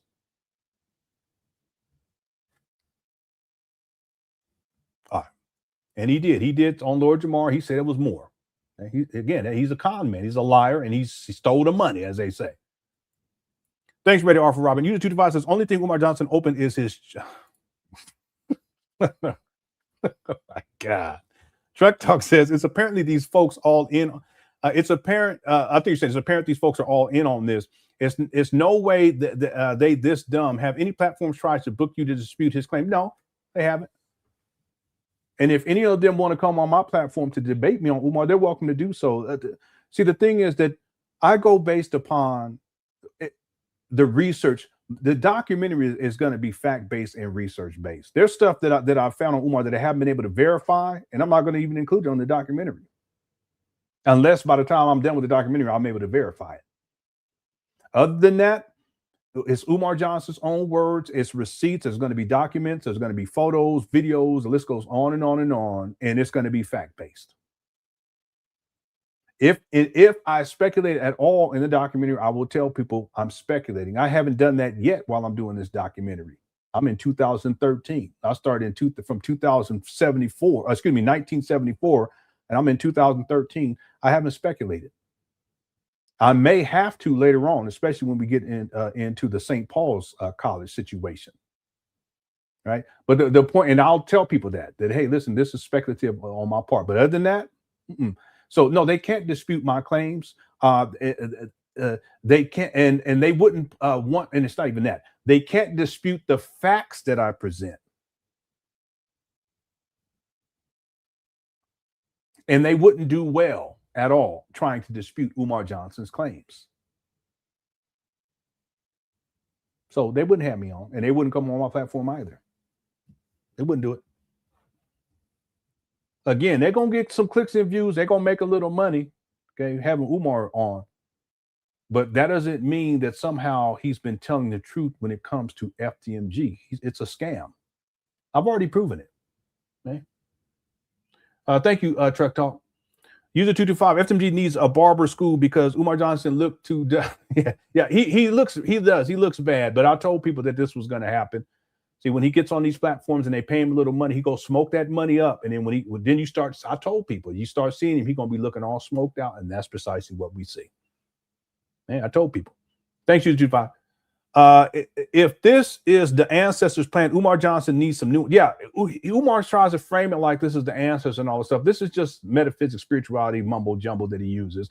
Sometimes he uses it as a justification why things aren't progressing forward. Then sometimes he uses it as why things are progressing forward.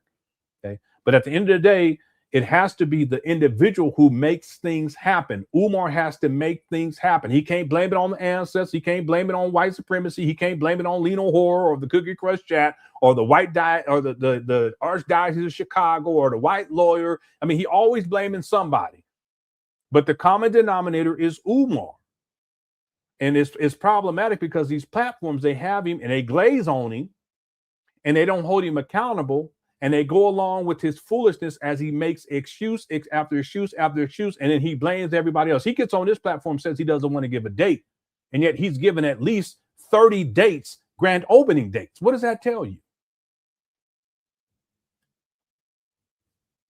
All right. Thank you, Jude. Umar Johnson need to trade Uncle Nancy for second round. The NBA draft is tomorrow too, by the way. If you guys don't know, all right. We're gonna get together tomorrow because we got to really get into this main video, and I'll give updates during the live stream. You know, what I'm thinking of doing is closing this live stream down, and then tomorrow just watch the whole thing because it looks like it's interesting. Okay, it's long though. Thanks, YouTube. Ike says he took that saying from a kid on Instagram. I don't know where he got the snow bunny, never whatever phrase, but it's Umar's turned himself into a minstrel show with that. It's like JJ on Good Times when he would say dynamite. Okay, Umar, he doesn't realize it, but that's what he's going to be remembered for, not because he opened up a school or because he was some sort of revolutionary live streaming in Mama Closet or because he was some great black leader or a school psychologist. No, he's going to be remembered for that foolishness. Okay. Thanks, Ike. User225 also says, me sending supers at Lenon, throwing ones in. Cut it out. You always saying something outlandish. Thank you, User225. And then Chart Future says, Lenon, your faces of disbelief are classic. No, because and then we're going to get back to it. We're going to go for another 20 minutes, okay? Because if you've done the amount of research that I've done and you've dealt with this long enough, when Umar says certain things, you know right away that he's lying. And sometimes it's just unbelievable. But yeah, I guess if people like these podcast hosts, when they have him on, they haven't done their due diligence. They haven't done the research, so they don't know. So when he says shit, they just go along with it. They're not in shock. But if you know the history and you can, you know right away, okay, he lying right there. It's shocking. And he does it so effortlessly. It's amazing. Okay? It's diabolical too, but it's amazing. Okay, thanks, Chart Features. Thanks for all the super chats, everybody. Let's get a little bit more into this, and then we'll wind this down. We'll be back tomorrow to get to some more of these times. 20 minutes equals 20 to 35. I'm doing my best. I'm really tempted to just do the whole video because it seems like it's interesting, but it would take so much time. Okay, let's continue with this section right here. Here we go. Lesson about divine timing with this whole project, bro. Because every time I chose a date, whether it was the date for the electric to be done, or the date for the HVAC to be done, or the date for the plumbing to be done, or the date for us to be completely done, every time I just knew we had it in the bag, something else would come up. Here he go. So why would you say that you're done when you're not done? Unless you tell people that you're dumb. I mean, yeah, you're dumb too, but you tell people that you're done to manipulate them into sending you more money because they get excited. But now he's finally admitting it. YouTube says, my favorite part of Lenor's streams is when he pauses and minimizes the vid, then the full screen he full screens his reaction face, or when he goes side by side with the vid. Yeah, I do that from time to time. I do. I'm telling you, it's the Umar Johnson saga. It's something else. It really is. I've never seen anything like this ever on the internet, and I've been on the internet a long time. I remember the internet. We didn't even have internet. I've never seen anything like it. And like I was saying, if you do enough of the research, when you and then you get to 2026, and even in 2026, you listen to what Umar is saying. It's something to behold. I mean, it's not, well, it is. Sometimes it's shocking to me. Not often, because he's done this so many times. But every once in a while, I'm like, what did he really just say that? And it's clear that it's a blatant lie. Or when he's making up stuff like right on the spot, that's when I'm like, here he go. All right. Okay, but I do that. I'll be like, my big old head pop up. Okay, thanks, user 225. All right, here we go. And I learned the hard way that you cannot put a date on something that God is designing. And no, cut it out. Here he go. So all I can say to people is, once we get that certificate of occupancy, we'll be in a much better place to choose a date. I'm hoping we get it before summer ends. Here he go. He giving another date. Why do you do this, Umar? Why do you do this? Here he goes. He said he was going to get the certificate of occupancy back on the Breakfast Club in 2023. But he said that he's not going to give no more dates, but he gives a date this time for the certificate of occupancy. Because if we get it before summer ends, there's a very strong possibility we can start with school in August of 27. We're going to. You just said that you're not going to be giving any more grand opening dates because every time it doesn't happen and God this and God that. And then you get your goofy ass on here and you give another grand opening date.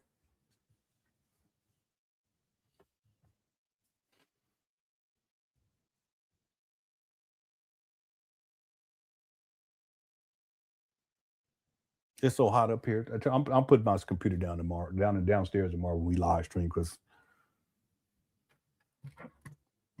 they turned the air conditioner off. When I need it, they turn it off. Then when it's cold, they turn it on. I don't get that. But it says, let's just run this bill up. Your daddy don't need it, you know. He don't need that money. We're just running. Anyway, you see this guy? And look at Umar. Look at the guy in the corner with the SOS. He's like, this guy's on some bullshit.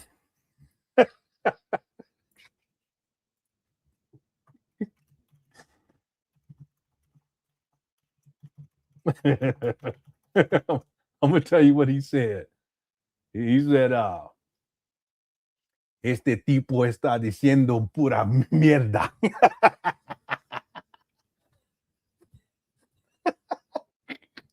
Este tipo está diciendo pura mierda. All right.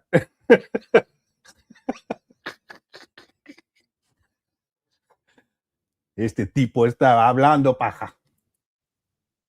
Puro pedo. Son puras mamadas. All right, let's keep going.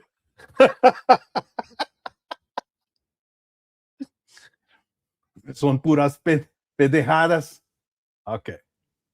Here we go. Start with community programming immediately. So the village will be able to benefit as soon as we have the grand opening. But with regard to the school itself, Son toradas, which is the main purpose for why we have those properties in the first place, we're going to need a strong year to get everything lined up. Because you're talking about busing schedules. You're talking. What are you talking about? Oh, man. About the dietitian. Here he go. We're almost done. Wow. There's a lot that got to go into that. We're going to need a strong 12 months. So I'm hoping we can wrap this thing up by August. I pray they don't drag us into another fall. Here he go. It's always someone else's fault. He said this so many times in the past, too. And he just said he wasn't going to give a grand opening date, but then he gives another grand opening date. Because as I said, we've been done since February. That's the top of the year. You stated that you were done back in August of 2023. You also said on the Breakfast Club in 2024. You also said in February of 2026, and then you said in June of 2026. So cut it out. He just be lying? Top of the year, and here we are in the middle of the year, and we're still fighting to get an inspection. You know what I mean? So I'm just hoping that it's within the plans of the Almighty through that. Yeah, here you go. It's the ancestors now. Ancestors, that this thing will come to a conclusion before the weather changes, because I would love to start getting ready. I'm ready to decorate. That's going to be the fun thing.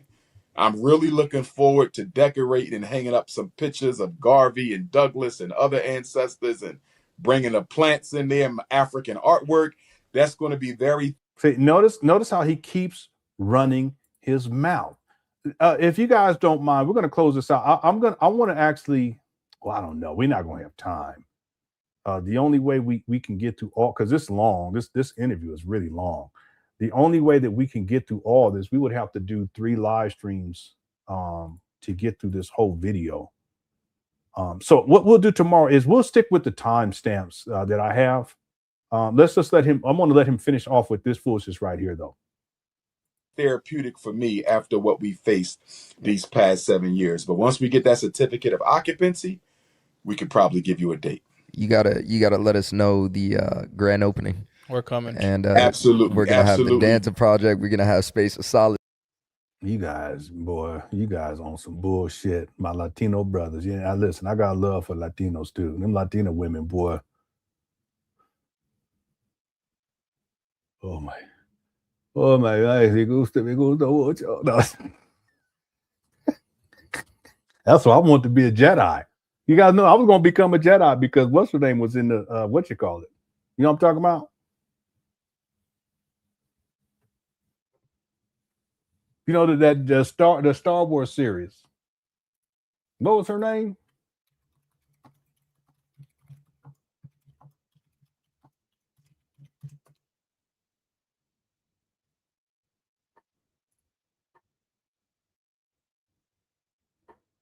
Ahsoka. Who played Ahsoka?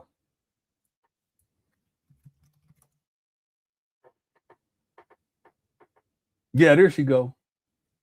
Yeah. That's what made me want to be a Jedi. I even got me a lightsaber too. I sure did. It's not showing her name right now, but Rosario Dawson. That's who it was. Yeah. Yeah, she's Latino. I was gonna become a Jedi just because of that alone, but Yoda was like, "You're too young, you too old, you are." I said, "But man, I really want to be a Jedi." You're too old, you are. I said, "But listen, can't you make an exception? Crush the cookies you will attempt." I said, "You're right about that, brother." Anyway. Yeah. And I had a crush on that one lady from New York Undercover. She has a twin sister. I didn't know that, and she still looked good to this day. I had a big crush on her. But I grew up around Latina. My first crush, her name was Margarita Martinez. Yeah. Yeah. Anyway, get a little sidetracked there. Just want to share that with you guys. All right. Okay, let's finish this section up. The South Side. We're gonna have Fred Money with us. Absolutely. And we do have a website under construction for the school.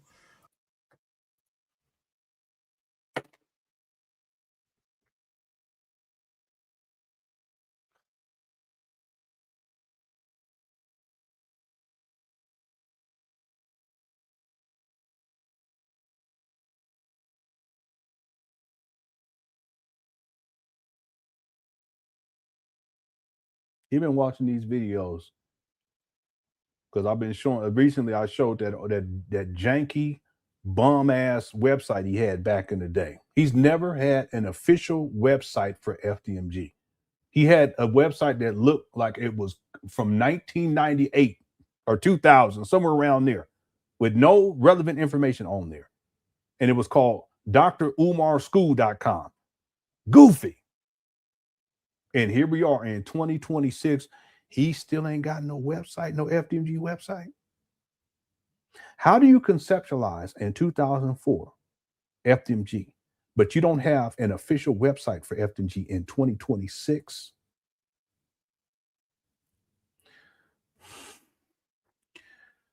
Listen, we're going to end it right there. What we'll do, I don't know how we're going to pull this off because I'm sure there's going to be more in here that's worth us dissecting. We can, let me see something because it should be one video just for archival purposes. That way, when I come back, it'll be easier if I have to find information that ought to be archived here.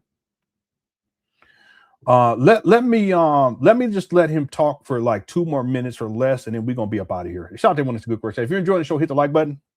But Umar talking about he gonna get a website done now. It's under construction. Yeah, he does. He looks horrible. It's funny because the struggle streamers, they keep stealing all the domain names, right?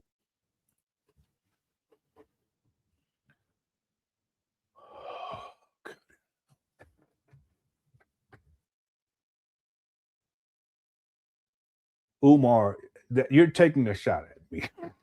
Okay, and that's fine. Okay, it's fine. All right.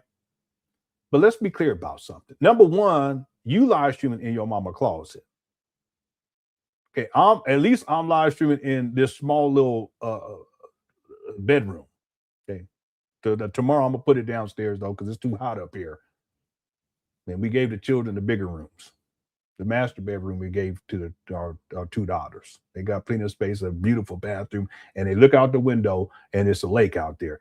And if me and my wife had gotten that room, then I would have about 2 more babies by now. So put the candles in the tub. Put the candle, wait till the midnight, put the candle in the tub, open up the blinds to see the moon shimmering on the lake. I have me about 2 more babies by now.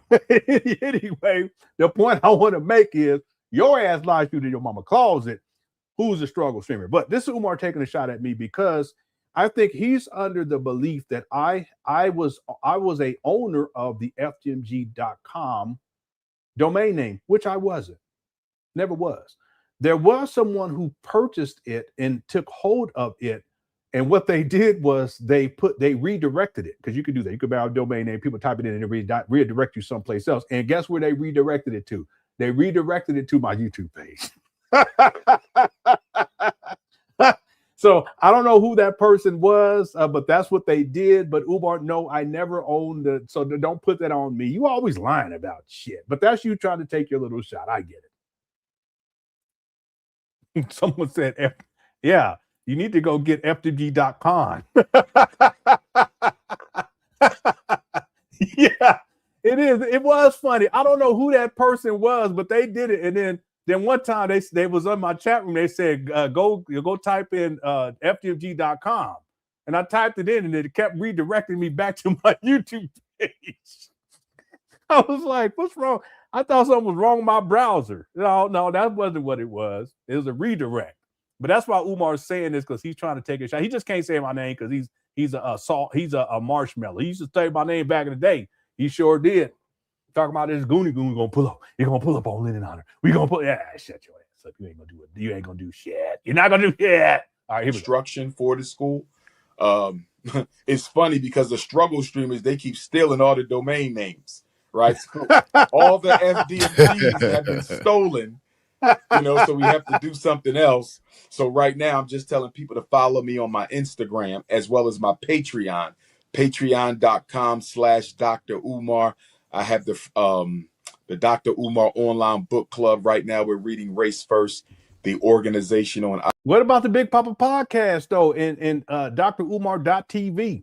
What about all that? Ideological struggles of Marcus Garvey and the UNIA. So patreon.com/Dr. Umar, but you can join as a free member. And then on my Instagram, follow my Instagram, Dr. Umar Johnson. I got 1.2 million subscribers. It should be much more than that. Yeah, I think it's more than that now. And I'm only saying that, fellas, is because I've been stuck at 1.2 for almost 2 years, but yet I'll be getting like 50,000 new followers a day. So I'm like, how you get 50,000 new followers a day? You're stuck at 1.2 million subscribers. Probably because 50,000 they leave. Anyway, you say 50,000 a day? Umar, what are you talking about? You lying? Is that what he said?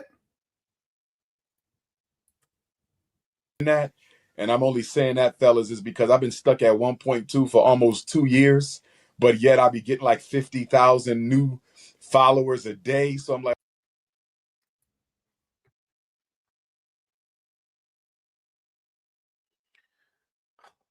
this guy be lying. 50,000 a day? Let's get out the calculator, right? And then we're gonna be up out of here. I know, Queendom. This guy, he be lying. Someone said FDMG is on sale for $800. I could buy. I mean, what would I do with it? Why would I do that, Umar? Now, if they want to sell it to me for $80, yeah, I'll buy it just because. I ain't gonna spend no $800 on that. That's some groceries. So 50. He said 50,000 a day. There's 365 days in a year and a quarter. So you should be at 18,250,000 by the end of the year, Umar. So let's say by the end of next year, let's say by June 22nd of 2027, you should be at 18 million plus the 2 million you already have. So you should be at about 20 million by then. Just be making up anything. How you get 50,000 new followers a day? You're stuck at 1.2 million subscribers, and I get 30 million hits on my page a month. Who gets 30 million visitors a month and only got 1 million subscribers? So it's just people who repeat people. That's all. Umar, he does not understand social media at all.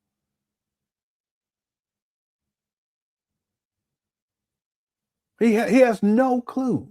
If I get 1 million views in a month, I don't know how many views I get on it, but let's say I get 1 million views in a month. That doesn't mean I have 1 million subscribers, you goofy. That's not how that works. If I get 2 million views, video views a month, that doesn't mean I have 2 million subscribers or followers in the case of Instagram. Umar, what are you talking about? This is the guy that's going to open up a school. He doesn't even understand basic how social media. Well, I tell you, it's crazy. Getting in mama closet looking, boy, I tell you. So I think Mark Zuckerberg is here he go. Conspiracy theory. Shrinking my numbers. Stop it, man. You start, boy, Umar, why you gotta do? I'm trying to get up off of here because my wife says she's gonna make me a burrito when I get off of here. She made beans. I've been begging her to make beans for about 2 weeks. She finally made some of them before I thought the last time. When you're done, I'm gonna make you a burrito. I was like, yeah, I love burritos. That's right. In San Diego, there's taco shops all over the place. Kid you not. I used to love them. They wrap them real in the little things. They wrap them, then they put cheese and guacamole on top of it. You know, they wrap them. It's like I can't remember what they were called. I used to love those. It is a taco shop. Oh boy, I tell you, I used to love. I can't remember what those are called, but I used to love those. I used to love those more than burritos. To misrepresent the true effect that I have in social media space. You don't even understand social media, okay, goofy? Yeah, you know. No, not tamales. I like tamales too, but it's not tamales. Anybody know what I'm talking about? No, not enchiladas. My wife made enchiladas the other day. It may be the taquitos, maybe it's taquitos. Yeah, maybe that's. Let me go look it up. Maybe that's what it is. But we called it something else, though. I don't think we called it taquitos.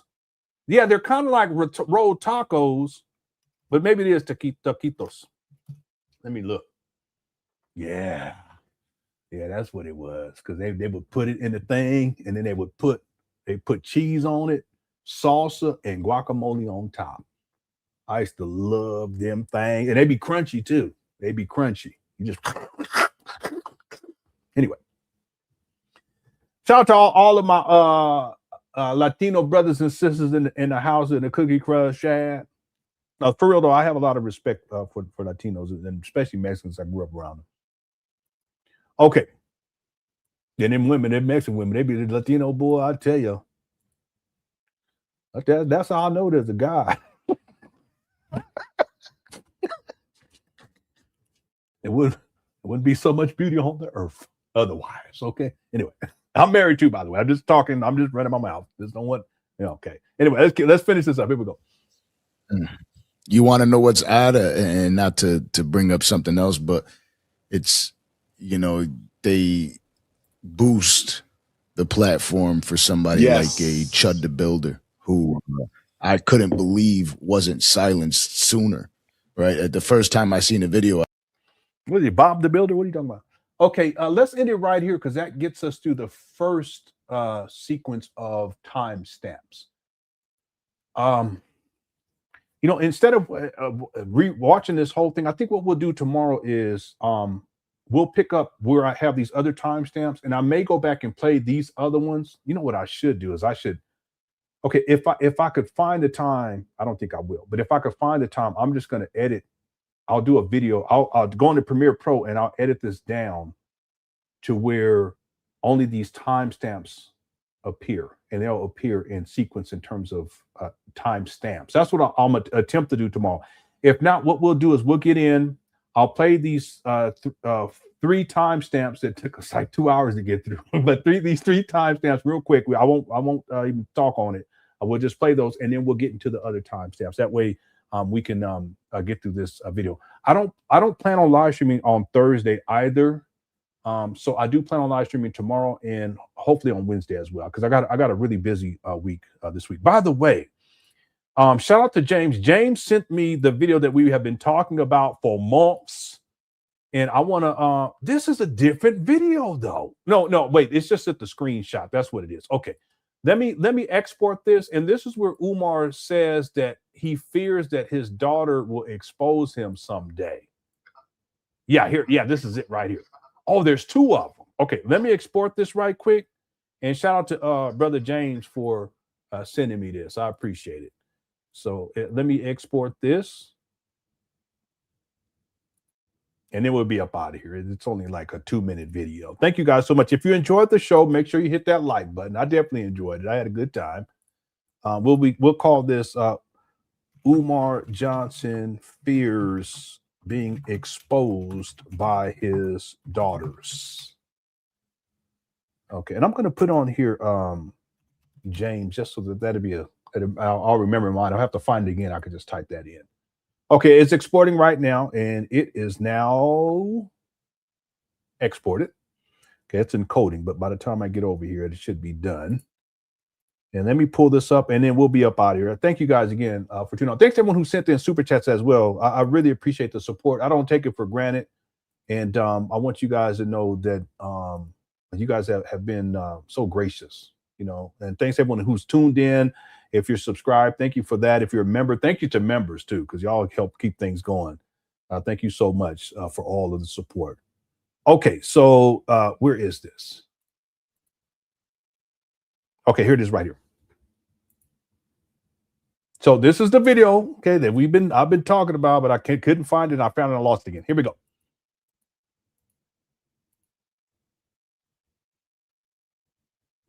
Now, it's not coming up. Brothers and sisters. Yeah, I'm sorry. It won't come up for some reason. Let me try this one more again.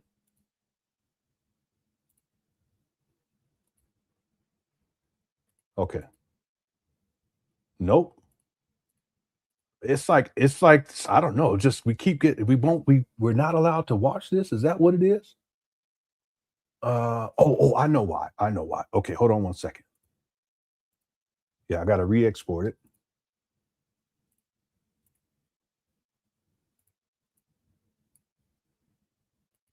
And then I need source in and out. That's what it is. Okay.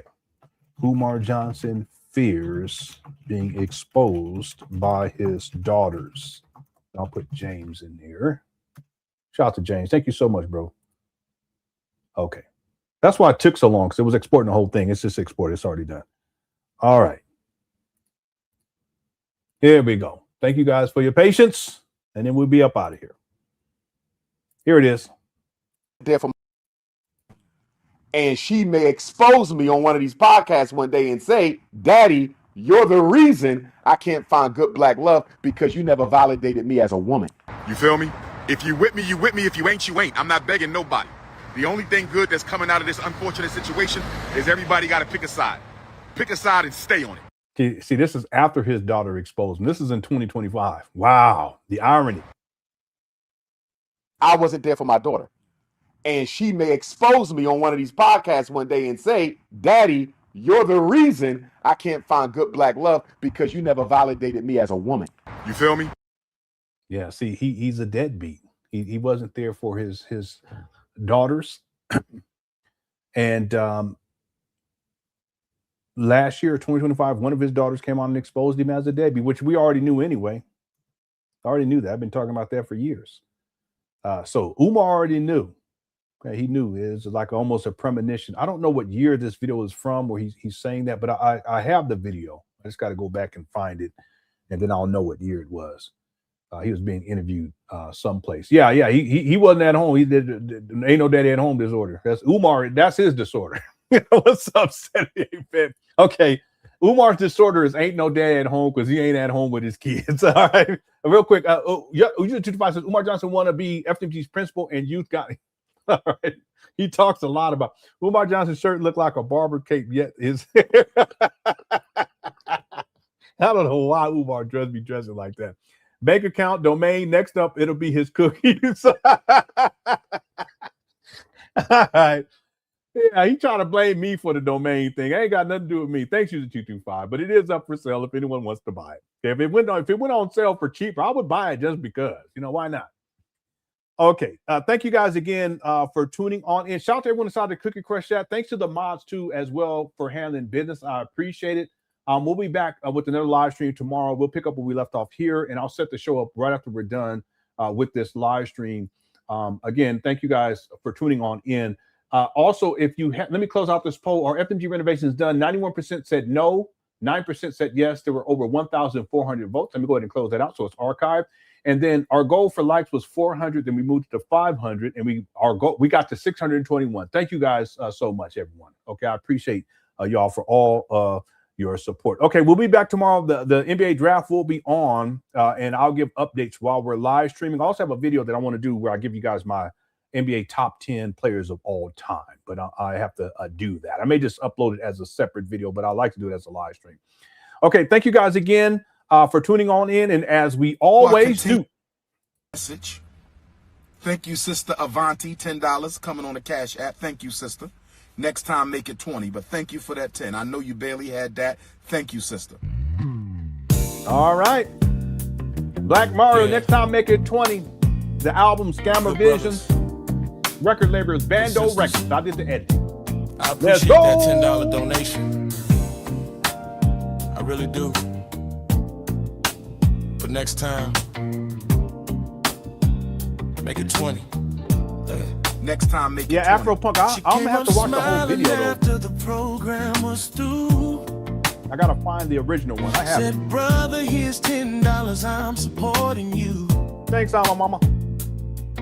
Yeah. I looked at the queen and I nodded my head. Said, thank you, sister. Then this is what I said. Next time, make it 20. Times are hard, I understand. Everybody doing the best they can, but dreams this big take more than hope. We're trying to build, not barely cope. Everybody saying we not fisking flat tires. Yeah, we're done. We not Thank you selling so much. We had a short show. We building institutions, family. We had a short show. What's up, the Coco? We not fisking again, happy Father's Day to y'all. We not selling water ices. We building institutions, family. Okay, I'm gonna look. Next time, make it 20. If the blessings come your way, I appreciate the 10. But here's what I gotta say. Thanks, Key Locker. Hope you're doing all right. Make it 20. Let the whole congregation see. Thanks, Queendom. Flat tires. DB. We build an institution. Oh, love you too. Thank you so much. It's a good garbage night. That's wild. The Cherry Hill Mall saga. The scandal that rocked the nation. People asking questions every single day. This is my favorite part right here. Umar, go off. Look at it. How you gonna build it? How you gonna pay? I say one donation, one dream at a time. My earbud went out. Everybody pitching in to help us climb. This ain't about quick fixes. This ain't about little gimmicks. Trying to leave something. Thanks, guys, little princess. For the next generation and all. We not fisking flat tires. I'll be listening to this in my car we not sometime. I ain't gonna water lie. ISIS. We building institutions, family. Oh, we not fisking flat tires. Thanks, Bridget, for tuning in. We not selling water ISIS. We building institutions, family. Next time, make it 20. If the blessings come your way, I appreciate the 10. But here's what I gotta say. Next time, make it 20. Let the whole congregation No, I don't. It's see. about 3 or 4, maybe 5 or 6. I don't have that many. I want to do a show on my friends. Institutions, family. Yeah, thank you every day. Thanks, Sonya, for tuning in. Appreciate you. Hey, Courtney. Institution builders. Yeah. What we doing? Building institutions, family. What we not doing? We not fisking flat tires. What else? What else? I like that part. We not selling water ices. One more time. One more time. We doing it. We building institutions, family. Now everybody clap your hands. Left side sing.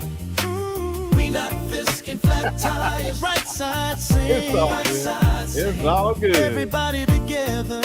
We build an institution. Yeah, it's awesome. I mean, the picture set is incredible. We have such a good time. I appreciate y'all. Prosperity comes through. Yeah, shout out Sharif. Thank you for tuning in. And I appreciate you too. Good night. Next time, that's the Coco. message for today. We building institutions, family, and we're doing it all the way. That was Zora wiping his face. We not fisking flat tires. We not selling water ices. We building institutions, family. There go We Miguel. not fisking flat tires. We not selling water ices. We building Yeah, I like that. institutions, family. Next time. Thank you. Make it All right. 20. All right. Shout out to Black Morrow. Next time, make it 20. Okay, everyone, please enjoy the rest of your evening. And again, thank you guys for tuning on in. Everyone inside the Cookware Sets Undefeated. I appreciate y'all. Also, thanks to the mods for handling this. And thanks to everyone who sent in the super stickers or super chats.